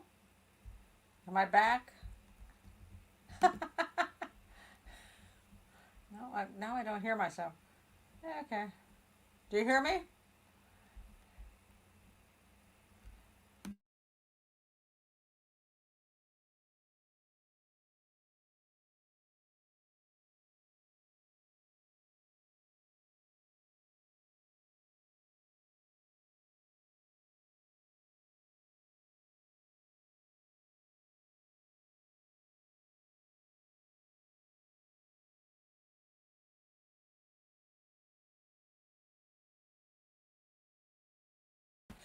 Hello? Anybody see me?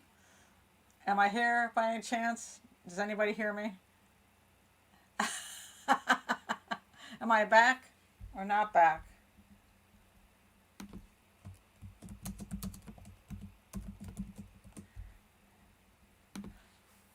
Oh, I'm back? Really? Oh my god, I have no idea what happened. The whole computer screen went crazy and it went out of kilter, and so the normal screen went big, and then I couldn't get the normal screen back, so it doubled me up, and oh my god, it's insanity. Wow. Well, that was fun, wasn't it? I just wanted to answer your questions. So I'm going to have to put that in the description. Like, stop here, go to questions, ignore the strange alias. Oh my God. No, Martin, something went freaky with the whole computer went big, and then I couldn't reduce it. And when I reduced it, it doubled up on the StreamYard. So go, I have no clue. They just, you know, people tell me that's why they don't do live shows, and for good reason. Because you get to play around with this stuff.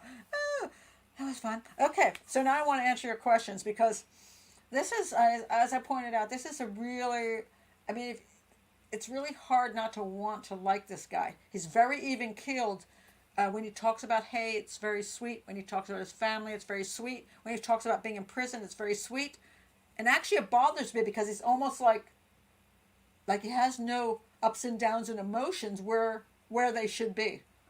In other words, he should be highly upset in certain places. He should be terribly saddened. He should be offended. He should be appalled. He should be angry.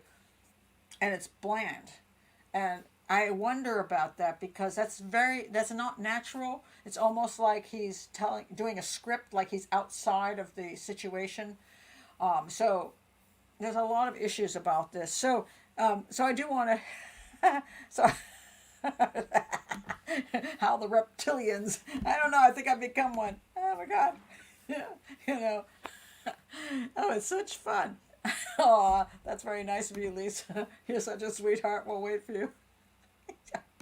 Live is amusing. But, okay. Let me answer some questions. Steve says, do you think he was pressured too much too young? You know, it's really hard to tell when you're talking about any person growing up. How are they doing within their family and in society? There are some people who handle it well, and there's some that do not. As I pointed out, my particular roomer in my house, his family is very high pressure. There was no question. He was Muslim. He was supposed to attend the mosque. He was supposed to have an arranged marriage. He was not supposed to drink, drug, and cat around with girls. And he followed that. And he did well in school. He got married to a gorgeous girl. And I don't know if he's happy or he's unhappy. He lived well within his family. He honored them. He honored his religion, and he followed through. I'm not saying it's good or bad. I'm just saying that's what he did. And consequently, you know, I don't know, I say he's where he is today. Adnan, on the other hand, he was not happy with what his family wanted him to be like, because he was going behind their backs. He was lying to them on a daily basis, doing drugs, having a girlfriend outside the religion, having sex outside, you know, when he was young. He did everything his family didn't want him to do. Now, so he was willing to do that. Now, I don't know that I can say I can't necessarily blame him. Maybe he was just thinking his family was very strict and he wasn't all that into the religion or the culture because he was an American, not a Pakistani living in Pakistan. Maybe that's the way he thought. That doesn't make him a killer for thinking that. There are teenagers who go against their cultures and their families and don't kill people. So maybe none of this had to do with his family or his culture or his religion. Maybe this had everything to do with the girl dumping him, because men, and there are many people from different circumstances will kill their girlfriends over being dumped, especially if they have a psychopathic mentality where you don't dare do that to me. But whether he's psychopathic or not, I can't say. I just find some people say from his earlier life in the mosque, they say yes he is. Some other people at school say no he's not. But there are people who have concerns about him and his behaviors. Even Hae once went to one of her teachers and said, don't let him know I'm here, because she seemed to be scared of him and his behaviors. So I can't from a distance determine whether he is or is not psychopathic. But if he did indeed kill Hae, I would say he probably is. And some of his behaviors since, especially his lack of, basically just saying he's, pathetic, is just a weird reaction to somebody who ruined your entire life and killed your girlfriend. I mean, unless you have your emotions are just not there. So it's kind of weird. Now this is a good point. That's why he's keeping his innocence has. That's why keeping his innocence has playing. I'm not quite sure what you're saying, but he is claiming he's innocent from the day it happened. Like he doesn't have a memory of that day. He just doesn't know anything. And a lot of times when people are guilty of something, the best way to not deal with it is to pretend you don't remember the whole day. In other words, you can't mess up if you don't remember anything. You know, if you remember things, then you start having to say, I was here, I did this, I did this, I did this. But if you can just go blank, it's like, I just don't remember that day. And it's hard to question a person who just says they don't know anything. So it's actually a good strategy, except it didn't work for him in the long run. But he's still playing I'm totally innocent. And it's hard to say why he. I do believe he didn't take the plea deal because he thought he was going to get out. Because at that point there were so many people pushing for him to get a new trial, and he would have. I don't believe he would have been convicted twice on that second trial. I think he thought he'd be free, and so he wasn't going to take the deal, which A would mean he'd have to spend 4 more years, and B make everybody believe maybe he did do it, and he didn't want that. He wanted to be innocent, and whether he was or not, I think he was going to go with, hey, I'm going to get a new trial. Let's see. Yeah, this I do believe that's why he's that he was pathetic because he couldn't keep the secret. Yeah, that is more likely than your.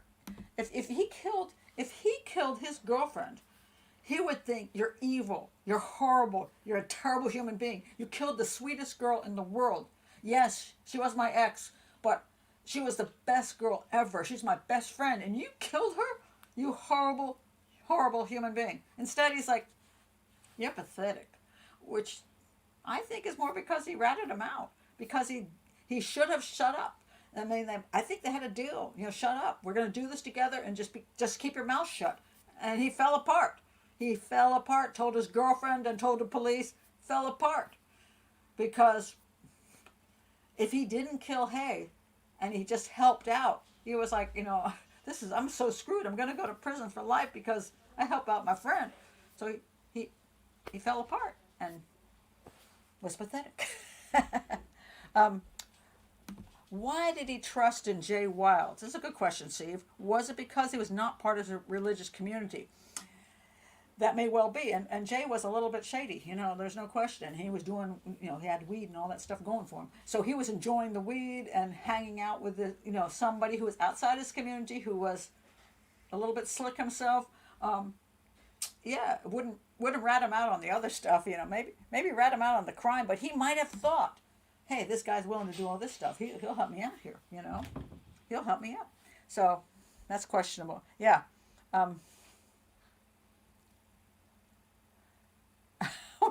Let me see. Wait a minute. Let me see this. Pat, could Hae not have ridiculed him sexually, compared him to a new boyfriend? It would make him snap. I don't know that she did that, but the simple fact that she went to this new guy, and her diary just has all the little love things and down. I mean, she kind of did that. Just dump him. You know what I mean, and go for the new guy.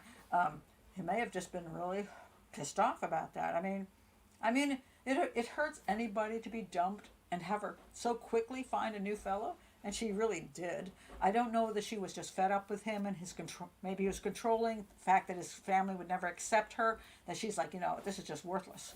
I'm just going to go with a new guy, and she just threw her emotions there. But if you got a guy who's a little bit not too okay with these kind of things, and he said, all his friends said, oh, he was totally okay with it, and he just got a new girlfriend.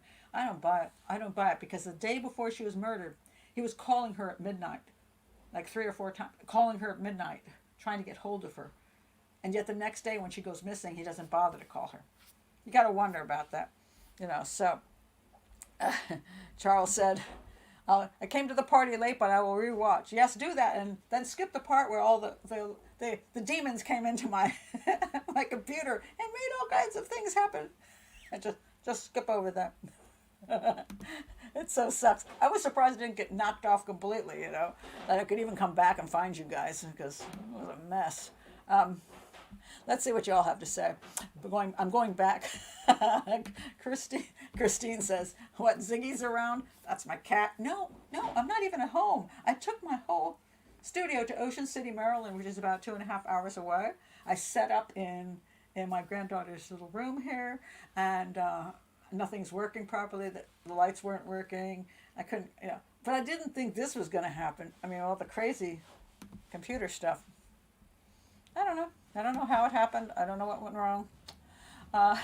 Well, I've got to go past all the people saying, I can see you, you're making noise. Okay. Okay, I've got some intro. I'm going to take a picture of this. Elizabeth had a thing about a person named Morgan McCaffrey, and I'm going to take a picture of that so I can look it up later and see what case that is. I don't know about that one. Let's see. I'm going back through all the noise. Horror movie. And the wonderful, thank you again, Lisa. See, crying with laughter. I've got to put this up on the screen just because it's funny. And Lisa, that's off. Give me New Zealand dollars of 15. Crying with laughter in a good way, especially at the sci-fi fans in the chat. Some people, I just have to have a good sense of humor about this stuff because it's like, what else you gonna do, Last time I was doing a show, my internet just went completely, just died, and I'm like, I'm thinking of having dinner, and then I just went black, and everybody's going, well, she could have just said goodbye. I don't know, the internet just went out like that. I was plugged in and everything just went out, and by the time I came back, you can't get back into the same show, so I didn't have any choice. I just had to just give it up. So let me see. Let's see what else back here. I missed all these. Beam pad up. Yeah. Oh my God. I tell you. No, my microphone is fine. My microphone is right here. See? It's a microphone. It's a good microphone. It wasn't the microphone. It was the fact that StreamYard kicked me out, and then I ended up with 2 StreamYards going, and it was just bizarre. So, now wow, it's life. And again, thank you, Benny, very much for your super sticker. You're awesome. More reptilians. Pat, say hi to the reptilians. Oh my God. It's amazing I got the entire show in before everything went wrong, but yeah, there we go. So I'm going to find out where the show went wrong, and then I'll just say, if you got to here and you're like a new person, you're not one of my subscribers and not one of you wonderful people who come here all the time, you're like, what's wrong with this woman? I'm like, stop here. Just stop here, And by the way, if you have any comments, you can always comment below. And if you comment, your first comment is, Pat, you're an idiot, you do get immediately blocked. And I say, bye-bye. But I will talk about the case, but the insult, if you insult me, I'll get rid of you really quickly. I don't have to put up with that. Let me go down to the bottom now and see what else you have to say. This is a good question. Why would Adnan trust Jay enough to help him bury Hae? What would Jay help him? Why would Jay help him at all? This is a good question, because this is a lot of what people say. Oh, I don't think they did it. I don't think Adnan did it. I think maybe Jay did it. But why would Adnan ask Jay? Well, here's the problem. Jay had his car all day long, and Hae went missing during the time that happened. So you would think Adnan, if Adnan gave his car to Jay and his girlfriend disappeared and people are questioning him being involved with Jay, you'd think he'd go to the police and say, hey, that is just not true. Jay must have killed my girlfriend because I don't know what's going on. I think that the problem was, first of all, you've got the problem of the car. That if Adnan went in Hae's car and killed her there, he's got no way to get away from the vehicle, or he's got to drive the vehicle someplace, but he's going to be stuck with the vehicle, right? He could drop the vehicle and just walk away, but apparently they were buddies, so he called him and said, pick me up, and then we'll drive the vehicles around and find out where to dump bodies and stuff like that. I don't know why Jay would go along with it. I don't know what their relationship was like, but the problem comes down to is there is nobody else who had access to Hae who would also move her vehicles and bury her body, except for these guys. I can't get past that. I'd like to, but I can't get past it. Hae, she left the school and never showed up. There's a very short period of time. And she wasn't raped. She was strangled by somebody who somehow got into her car. or got her out of her car, but is in a very such a short period of time. Who could do that? So either she had to take her killer with her, or she had to run into her killer. Now, oh, I forgot to mention this, which wish I had done before all hell broke loose. If Jay did it by himself, how would he have accidentally run into Hae? How would he have run into her? I mean, he was in a different vehicle. She's leaving school. He's got his Adnan's vehicle. He just ran into her accidentally and killed her? Think about that. That doesn't make any sense. It would be so, I mean, coincidental beyond belief. So either she left the school with somebody who killed her, or she ran into somebody who killed her, but that he would have just happened to pull into the same parking lot as her, jump out of his vehicle, and strangle her to death makes no sense. So it makes much more sense that she left the school with him, and that's how come she got killed, because she never got from the school to the next location. Much more sense. Let's see.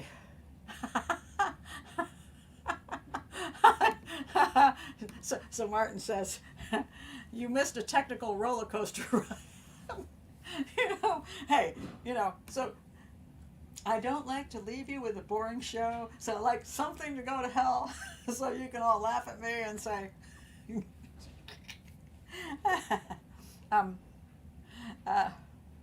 what? Okay.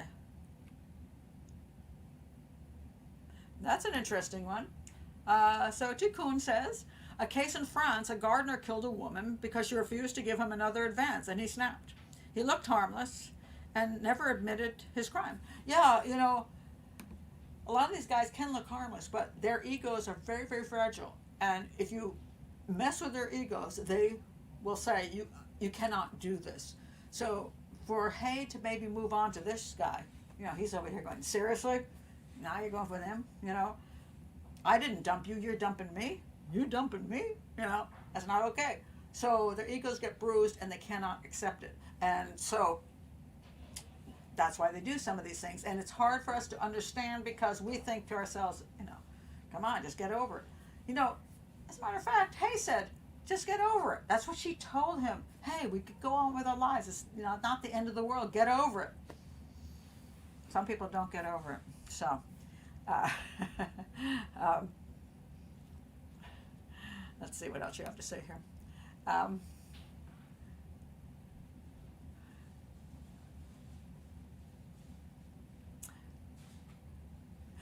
I just want to go back to this interesting point that Benny made about the sexual ridicule.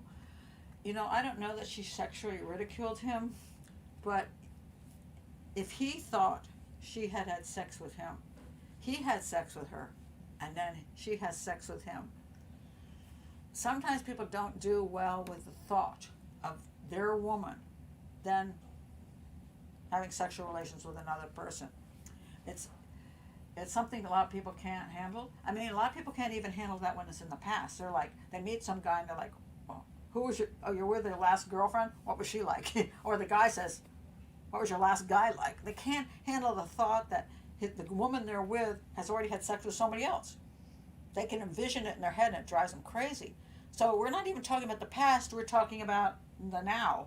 And so this guy has to think, seeing his girlfriend, who he apparently did not dump, and he loves her, or at least wants her, now in bed with this dude, can be a rough ride. You know what I mean? It's a rough ride for anybody, even if you don't end up killing somebody. It's just a very difficult thing to deal with. That's why the issue of sexuality, especially with young teens, is very volatile, because now, much as we'd like to say, oh, everybody has the right to do what they want, and it's just, that's just a moment in time, and it's not the same as when it happens later. No, we take it to heart, and it can be very, very dangerous in those circumstances. Well, there's a good point. Red Rum says, killing the woman may be easier than fighting the new guy. Well, this is true, because, you don't have to keep watching. Your girlfriend keeps hanging with this dude and going, I love him, I love him, I love him. You don't have to deal with that if she's not there. Yeah, you're not going to kill this. Well, you could kill this guy, but if you just eliminate her, then you win. You win. He doesn't win. She doesn't win. You win. And you never have to think of her with him ever again. So that's a very, very good point. She doesn't look like the taunting type. I don't think she taunted probably about her having sex with him, but she did say to him, get over it. We're done. Get over it. She did say that because she was frustrated with him. Now, I don't know why she was frustrated, whether, she was like, okay, your family's never going to accept me. I'm done with this crap. But she kept telling him, it's over. And he was not accepting it. I don't care what people say. There were lots of indications he wasn't okay with that. Yeah, so this is very true. Yeah, he did not want anyone else to have her. Yeah, there's a very possessive thing, Christine, that often happens is that, that person is yours. I mean, there's a reason we used to have a thing called marriage, where when you married, theoretically, in the old days, you didn't have sex before marriage, or you tried not to, and then when you married, that was the only person who was ever with you. You had sex with them, they had sex with you, you were that couple. You were each other's forever. But in the newer days, people mess around a lot, and so there's all these other things coming in, and when you're dumped and the person goes on to have sex with somebody else, if you're not mature enough, you cannot handle it very well, especially if maybe you got a personality disorder. It's even harder. So, that's tough. Moonchild says, yes, that has a ring of truth. If I can't have you, nobody can. Yeah, that is actually what happens with a lot of these issues. Yeah, I agree. I don't think telling an ex to get over you is taunting. I agree with you, Lisa. I don't think it is taunting. I think it's just being realistic. But to that guy, it may be taunting. How dare you tell me I have to get over you? How dare you tell me I should get on with my life? How dare you mess with this guy in front of my face? Because it wasn't like it was hidden. People were saying she's with him now, and she was like kind of excited to be with him now. So yeah, he might not have handled it well. I can't say that. Okay, I don't usually talk about politics on the channel, but I do want to address this at the risk of sounding politically incorrect, and I thank you for pointing that out. Those fundamentalist type parents from a culture that tolerates honor killings. If a woman dishonors you, you can kill them. The majority of people from Muslim cultures, Pakistani, Indian, Saudi, wherever they're from, most families aren't okay with honor killings. They would say that's not acceptable in our religion.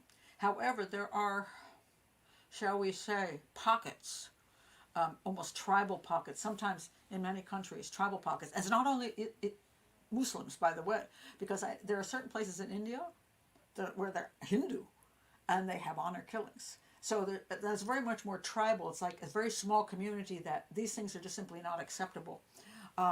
If you defy your parents or you act in a way that brings embarrassment to your family, that you've dishonored us so much that perhaps you not being around is easier than dealing with you continuing to dishonor. I don't know that his family felt that way or his community felt that way.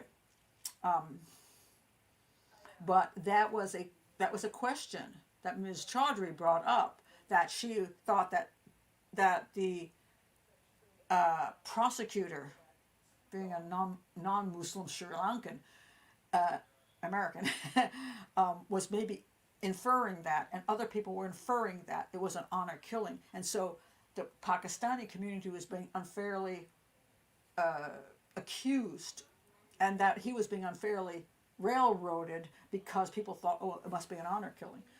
I would say it's more likely not an honor killing, even if you believed it was, even if the community was like, I believe it more likely is just the usual, the girl dumped me and I can't handle it, which is common across all cultures, There was another issue that he was denied bail because they thought he would run the country. And there was also that, hey, that's just being, kind of racist, because just because his family is Pakistani doesn't mean he's going to run to Pakistan. I'm going to say, I've seen it before, not just with Pakistan. I've seen it with in the Maryland area. There was a guy who was Israeli. His family was Israeli. He killed somebody and he's living in Israel. If you think your child is innocent, or even if you think your child isn't innocent, and you're trying to save their life from prison or a death penalty, and you can get them out of the country to the country of origin where you come from, and save their butts, yeah, I would say I don't know that his family and community wouldn't have spirited him away to Pakistan, whether he was guilty or not. And so I think that was perfectly reasonable. I don't think that was anti-Pakistanis. I think that's just rational, So, let's see. Yeah, I think that's probably true. Steve says if it was an honor killing, Adnan would have used a Muslim co-conspirator. Yeah, usually when that does happen, there's other people within the community that are involved in that, and Jay is not Muslim. Jay's just a dude, No, I think it's if he's guilty, which he does appear to be. I think it's more a case of they were buddies, and he found a guy to help him with his. I know my girlfriend dumped me issue. I really think it's more the case, and it's so many of these cases where the girlfriend dumps him and the guy wants closure, and his closure is getting rid of her, so he never has to deal with her again and never has to think of her with any other man again. So it's much more rational that would be the issue.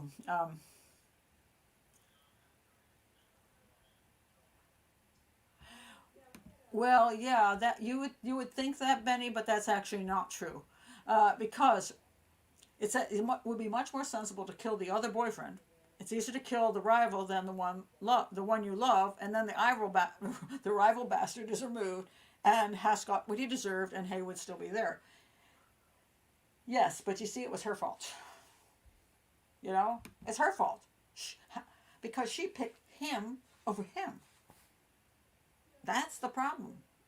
So it's that she's going to move on no matter what. And if he kills him, she'll come up with a new boyfriend. And then he'll have to kill that one, and then he'll have to kill another one. No, it's Hae's fault, you see. That's her fault because she moved on and he didn't. If he's guilty. And as I say, I find that the evidence points to his guilt. I can't come up with anybody else. I can't come up with any of these excuses for why he didn't do it as working. Even Rabia Chaudry, she's got some interesting points on the lividity, the time frame, the cell issues, the motive, the alibi stuff is just crap. But the time frame is interesting, and I do think it's just that I think they just dumped her for a while in maybe somewhere, one of his houses or whatever, kept her body there and came back and buried later. I personally think that if you actually think about it, I'd rather be burying a body at 12 midnight than at 7. Because at 7 p.m., you never know who's wandering around in that damn park. 12 p.m., nobody should be there. So I'm going to go with that's the reason for the time frame issue. But as I said, I can't say he's guilty. I can say that evidence to me supports his guilt. It doesn't support anybody else's guilt. I think the jury probably got it right. I think if it were, I say he gets an appeal, I think he'd get off because especially so much time has passed, I think they could just confuse everything and they'd say there's just no physical evidence, so let him go. I think that's where it would be today. So, all right, so I think I'll stop here because I hear voices in the background. I think my granddaughter has arrived home, and after all the fun of the demons, I have to provide some entertainment every show. So, but this was a difficult one to do because it's one of these. I know the hate mail is going to come in after this because with all the stuff that's been done on Adnan, serial and undisclosed and the case against Adnan Syed, which is more like the case for Adnan Syed, and the books and everything. Pretty much everybody's in his court, and I knew that when I did this, I didn't start out knowing I thought he was guilty. I didn't even know about the case really, but as I started studying it, I'm like, I'm just not coming up with as a profile with anything else, and it's not a popular opinion. So when you put your hate mail below, I'm just gonna get rid of you. I have no issues discussing things, but if you start out by saying, Pat Brown, you're an idiot, or you completely don't know what you're doing, and other sort of comments. I usually just block you, like you just like bye bye to the channel completely. This is an educational channel. We're not here to fight for or against Adnan's. It's not. This is not the point of the channel. We don't fight to save people's lives. We don't fight here to prove anything. I'm profiling. I'm showing you crime scene evidence, how things work. If you disagree with me, that's fine. It's your business. But just don't come here and have a big fat fight because you think he's innocent and you just you want to fight me on it. You can take your opinion someplace else. I'm okay with that. But I'm here to educate. And if you don't like my style of education or you think I'm wrong, well then this ain't the channel for you.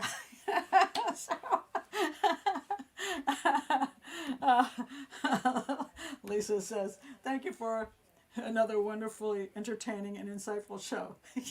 I try to provide you with all kinds of weird stuff. And Benny says, thank you for a wonderful, magical mystery tour. Oh my God. Carrie says, great show, thank you, Carrie. And Joe, who apparently has missed all the fun. Demons, I'm looking forward to listening back to that. Oh my God, what a nightmare. I mean, I had problems with the dang photo not showing up because I was over 20 and it didn't say that. And and then I had... Hey, I enjoy life. That's, I enjoy being... with you guys, and if all hell breaks loose, I can't stress too much about it. I've reached this point in my life where I'm like, I'm not 30 years old starting out on a huge career of let's have super, everything perfect and fancy and all that kind of stuff. I'm like, I'm done with that. Go watch Encounters, Close Encounters. And thank you, Red Rum. We love you and your demons. Every week something goes wrong, I tell you. One of these days I'm going to be so boring. I'm like, man, I finally figured out the lighting and nothing goes wrong anymore. It's just, and then you all be so bored, you're like, this ain't any fun anymore. Doreen says, this show was out of this world in more ways than one. Oh my God, I tell you, sometimes I'm like, oh. Oh, look at that.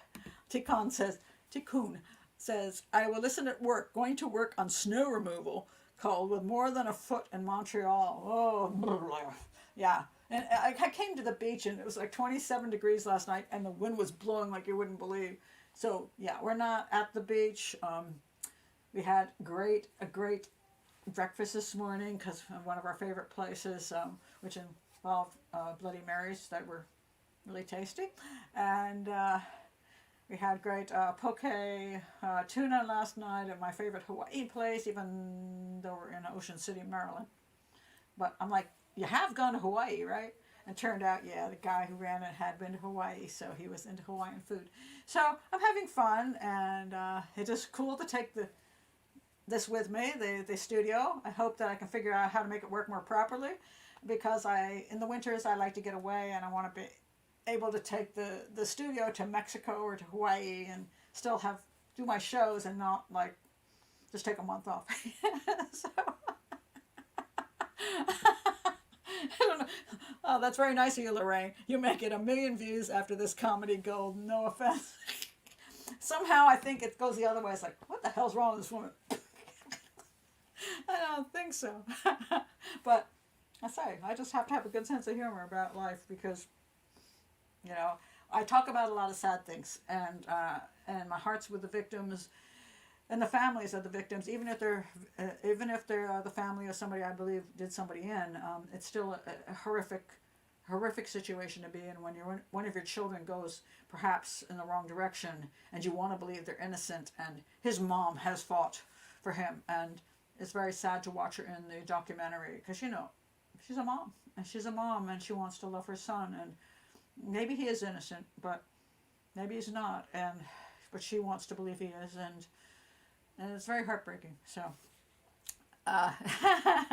do you have the next week's case lined up so we can study up? No, because I have no idea what I'm doing. doing these things takes so much work because I have to read so much and research that by the time I get this show done, it's already Monday, and I'm like running out of time already. So this is my week for doing my Asia Oceania show, which will be on Friday. It'll be something takes place in Australia, New Zealand, India, Pakistan, somewhere else in the world. I just have to figure out what, and then I'll be doing the Sunday show, but I have no clue what I'm doing. So, but your ideas keep coming in, and I keep putting them on my list, and bit by bit I check them off as I can get them done. And you're really putting out some cool shows for me and things that I didn't actually know about this show, and I live right near Baltimore, and I knew about Serial, but I don't listen to podcasts, and the reason I don't is because to me they take the evidence and they bury it in the story, and it becomes a soap opera, and I can't do that as a profile. I'm like, I can't listen to all these people give opinions and little pieces like one classmate and another classmate, because this is not evidence. This is emotion stirring and setting an agenda and taking a side, and I just want to hear the evidence. Tell me what the evidence is and I'll go with it. But Serial was a huge success with people. People loved the hell out of Serial, and I just never listened to it, and so I really didn't know about this case. And when all the people asked me to do it, I wasn't going to listen to Serial because that would take up too many weeks of my life. But I did listen to portions of it, and I looked at certain I also listened to Undisclosed, a little Undisclosed, the transcripts, that important parts. Then I listened to the whole documentary and Rabia's book. I did the short version.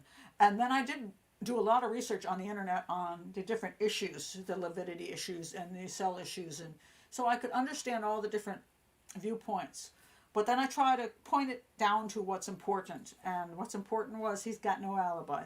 What's important is he did have motive. What's important is there's no other person that makes any sense doing it. Moving the car.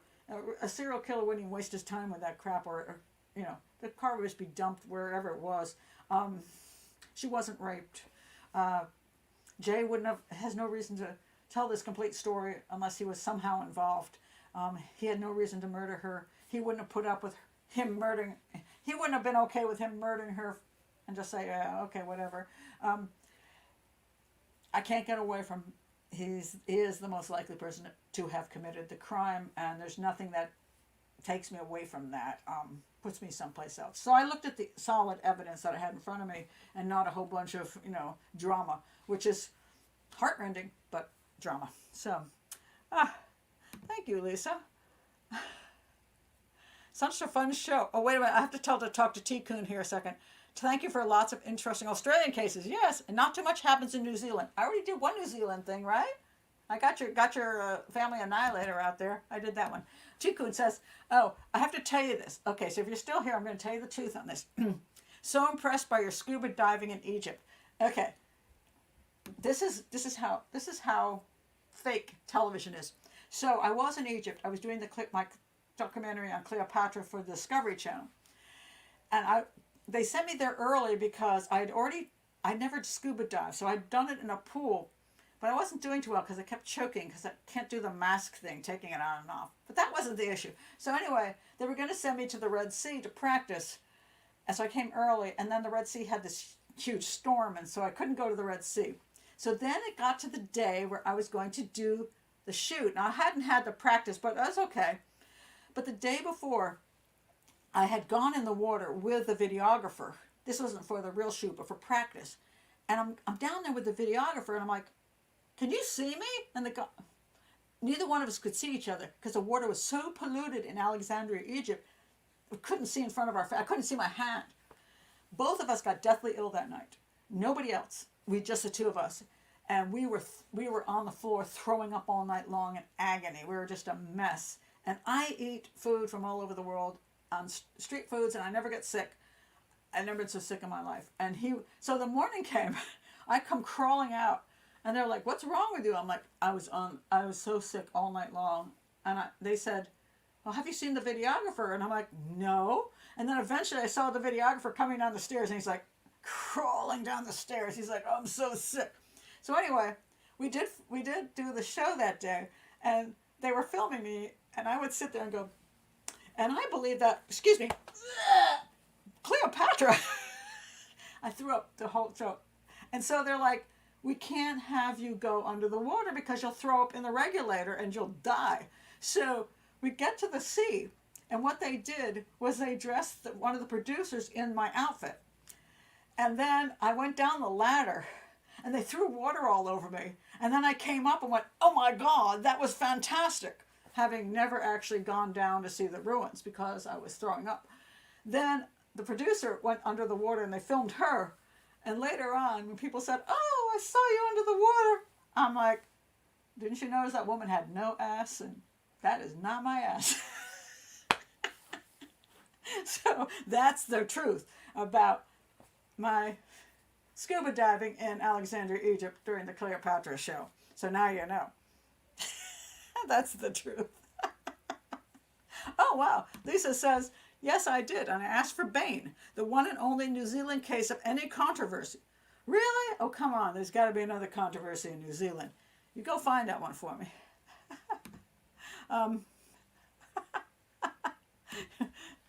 Rob Brown says, throwing up will get your mask off. I tell you. Whew, yeah, that was extremely unpleasant. And it really bugged me because, you know, I so wanted to see the stupid ruins, and I didn't get to see them. I mean, I saw them in the documentary, but man, I got robbed of that.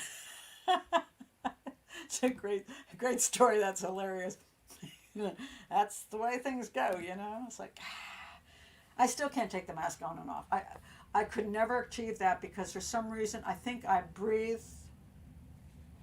I forgot how that works. Whatever I do, I don't breathe right, and I think I breathe through my nose. So even if I'm trying to like, it goes right through my nose, and I choke to death. And when I was underneath at the pool, I kept choking, and then I have to come up, and it was horrible. And I just never wanted to take the stupid mask off. It's like, hey, just let me do scuba diving, look at the ruins. And they would have let me, but I was throwing up, and so, you know, yeah, that really sucked. I tell you, really sucked. Lisa says, that's too funny that you never saw the ruins. Love your book and ideas about Cleopatra. Thank you. The actual Alexandria ruins stuff was not really part of the story anyway about my determinations on Cleopatra, which you can find in the link below. It's called The Murder of Cleopatra. That's my book. So it was just fluff. But, you know, it would have been fun fluff. You know, it would have been fun fluff. So, but I didn't get to do it. So anyway, oh, there's some other ones. Oh, I haven't heard of this. The Middle Beach documentary, or the hitman covers a body with lawn furniture cushions. Okay, I'm going to look that one up because that's interesting. I'm going to take my picture of that. No, I don't know that one. That's interesting. So, oh my goodness. Are you talking about take some time to get used to? Yeah, I can't do the mask. I'm doomed. I now snorkel. I snorkel fine. I will never scuba again. I can't go underwater and breathe properly. I mean, I could do the snorkeling, but they won't let. I mean, they scuba, but they won't let you do it unless you practice taking the mask on and off. I can't qualify, so I'm going to stay with snorkeling, which makes me happy. And I just, you know, don't have to be under the water too far and see all the pretty fish. I'm good. So, oh my goodness. So anyway, I'm glad you were all here today. I'm glad you all put up with my really weird crap that was happening. It was just so amusing. But, you know, I'd like to have some fun on my shows, even if it's a big disaster. So anyway, thank you for being here. I will be back. We'll do Hangout during the week. It will be a Wednesday Hangout this week at 7 p.m. If you want to come to the Hangout live, you do have to go below and join Patreon at the 3rd level, and then you can come and join. You can ask questions. You can send me ideas, and just have, you know, a chat on all kinds of things, and you can participate. That's for the Hangout. Now, for Sundays and Friday nights, or for both of my other live shows, that's everybody, but for the Hangouts, those are for the wonderful people who support this channel and trying to keep it from dying. I appreciate that. So anyway, that's that, and I will see you at one of these things next week, hopefully without more issues.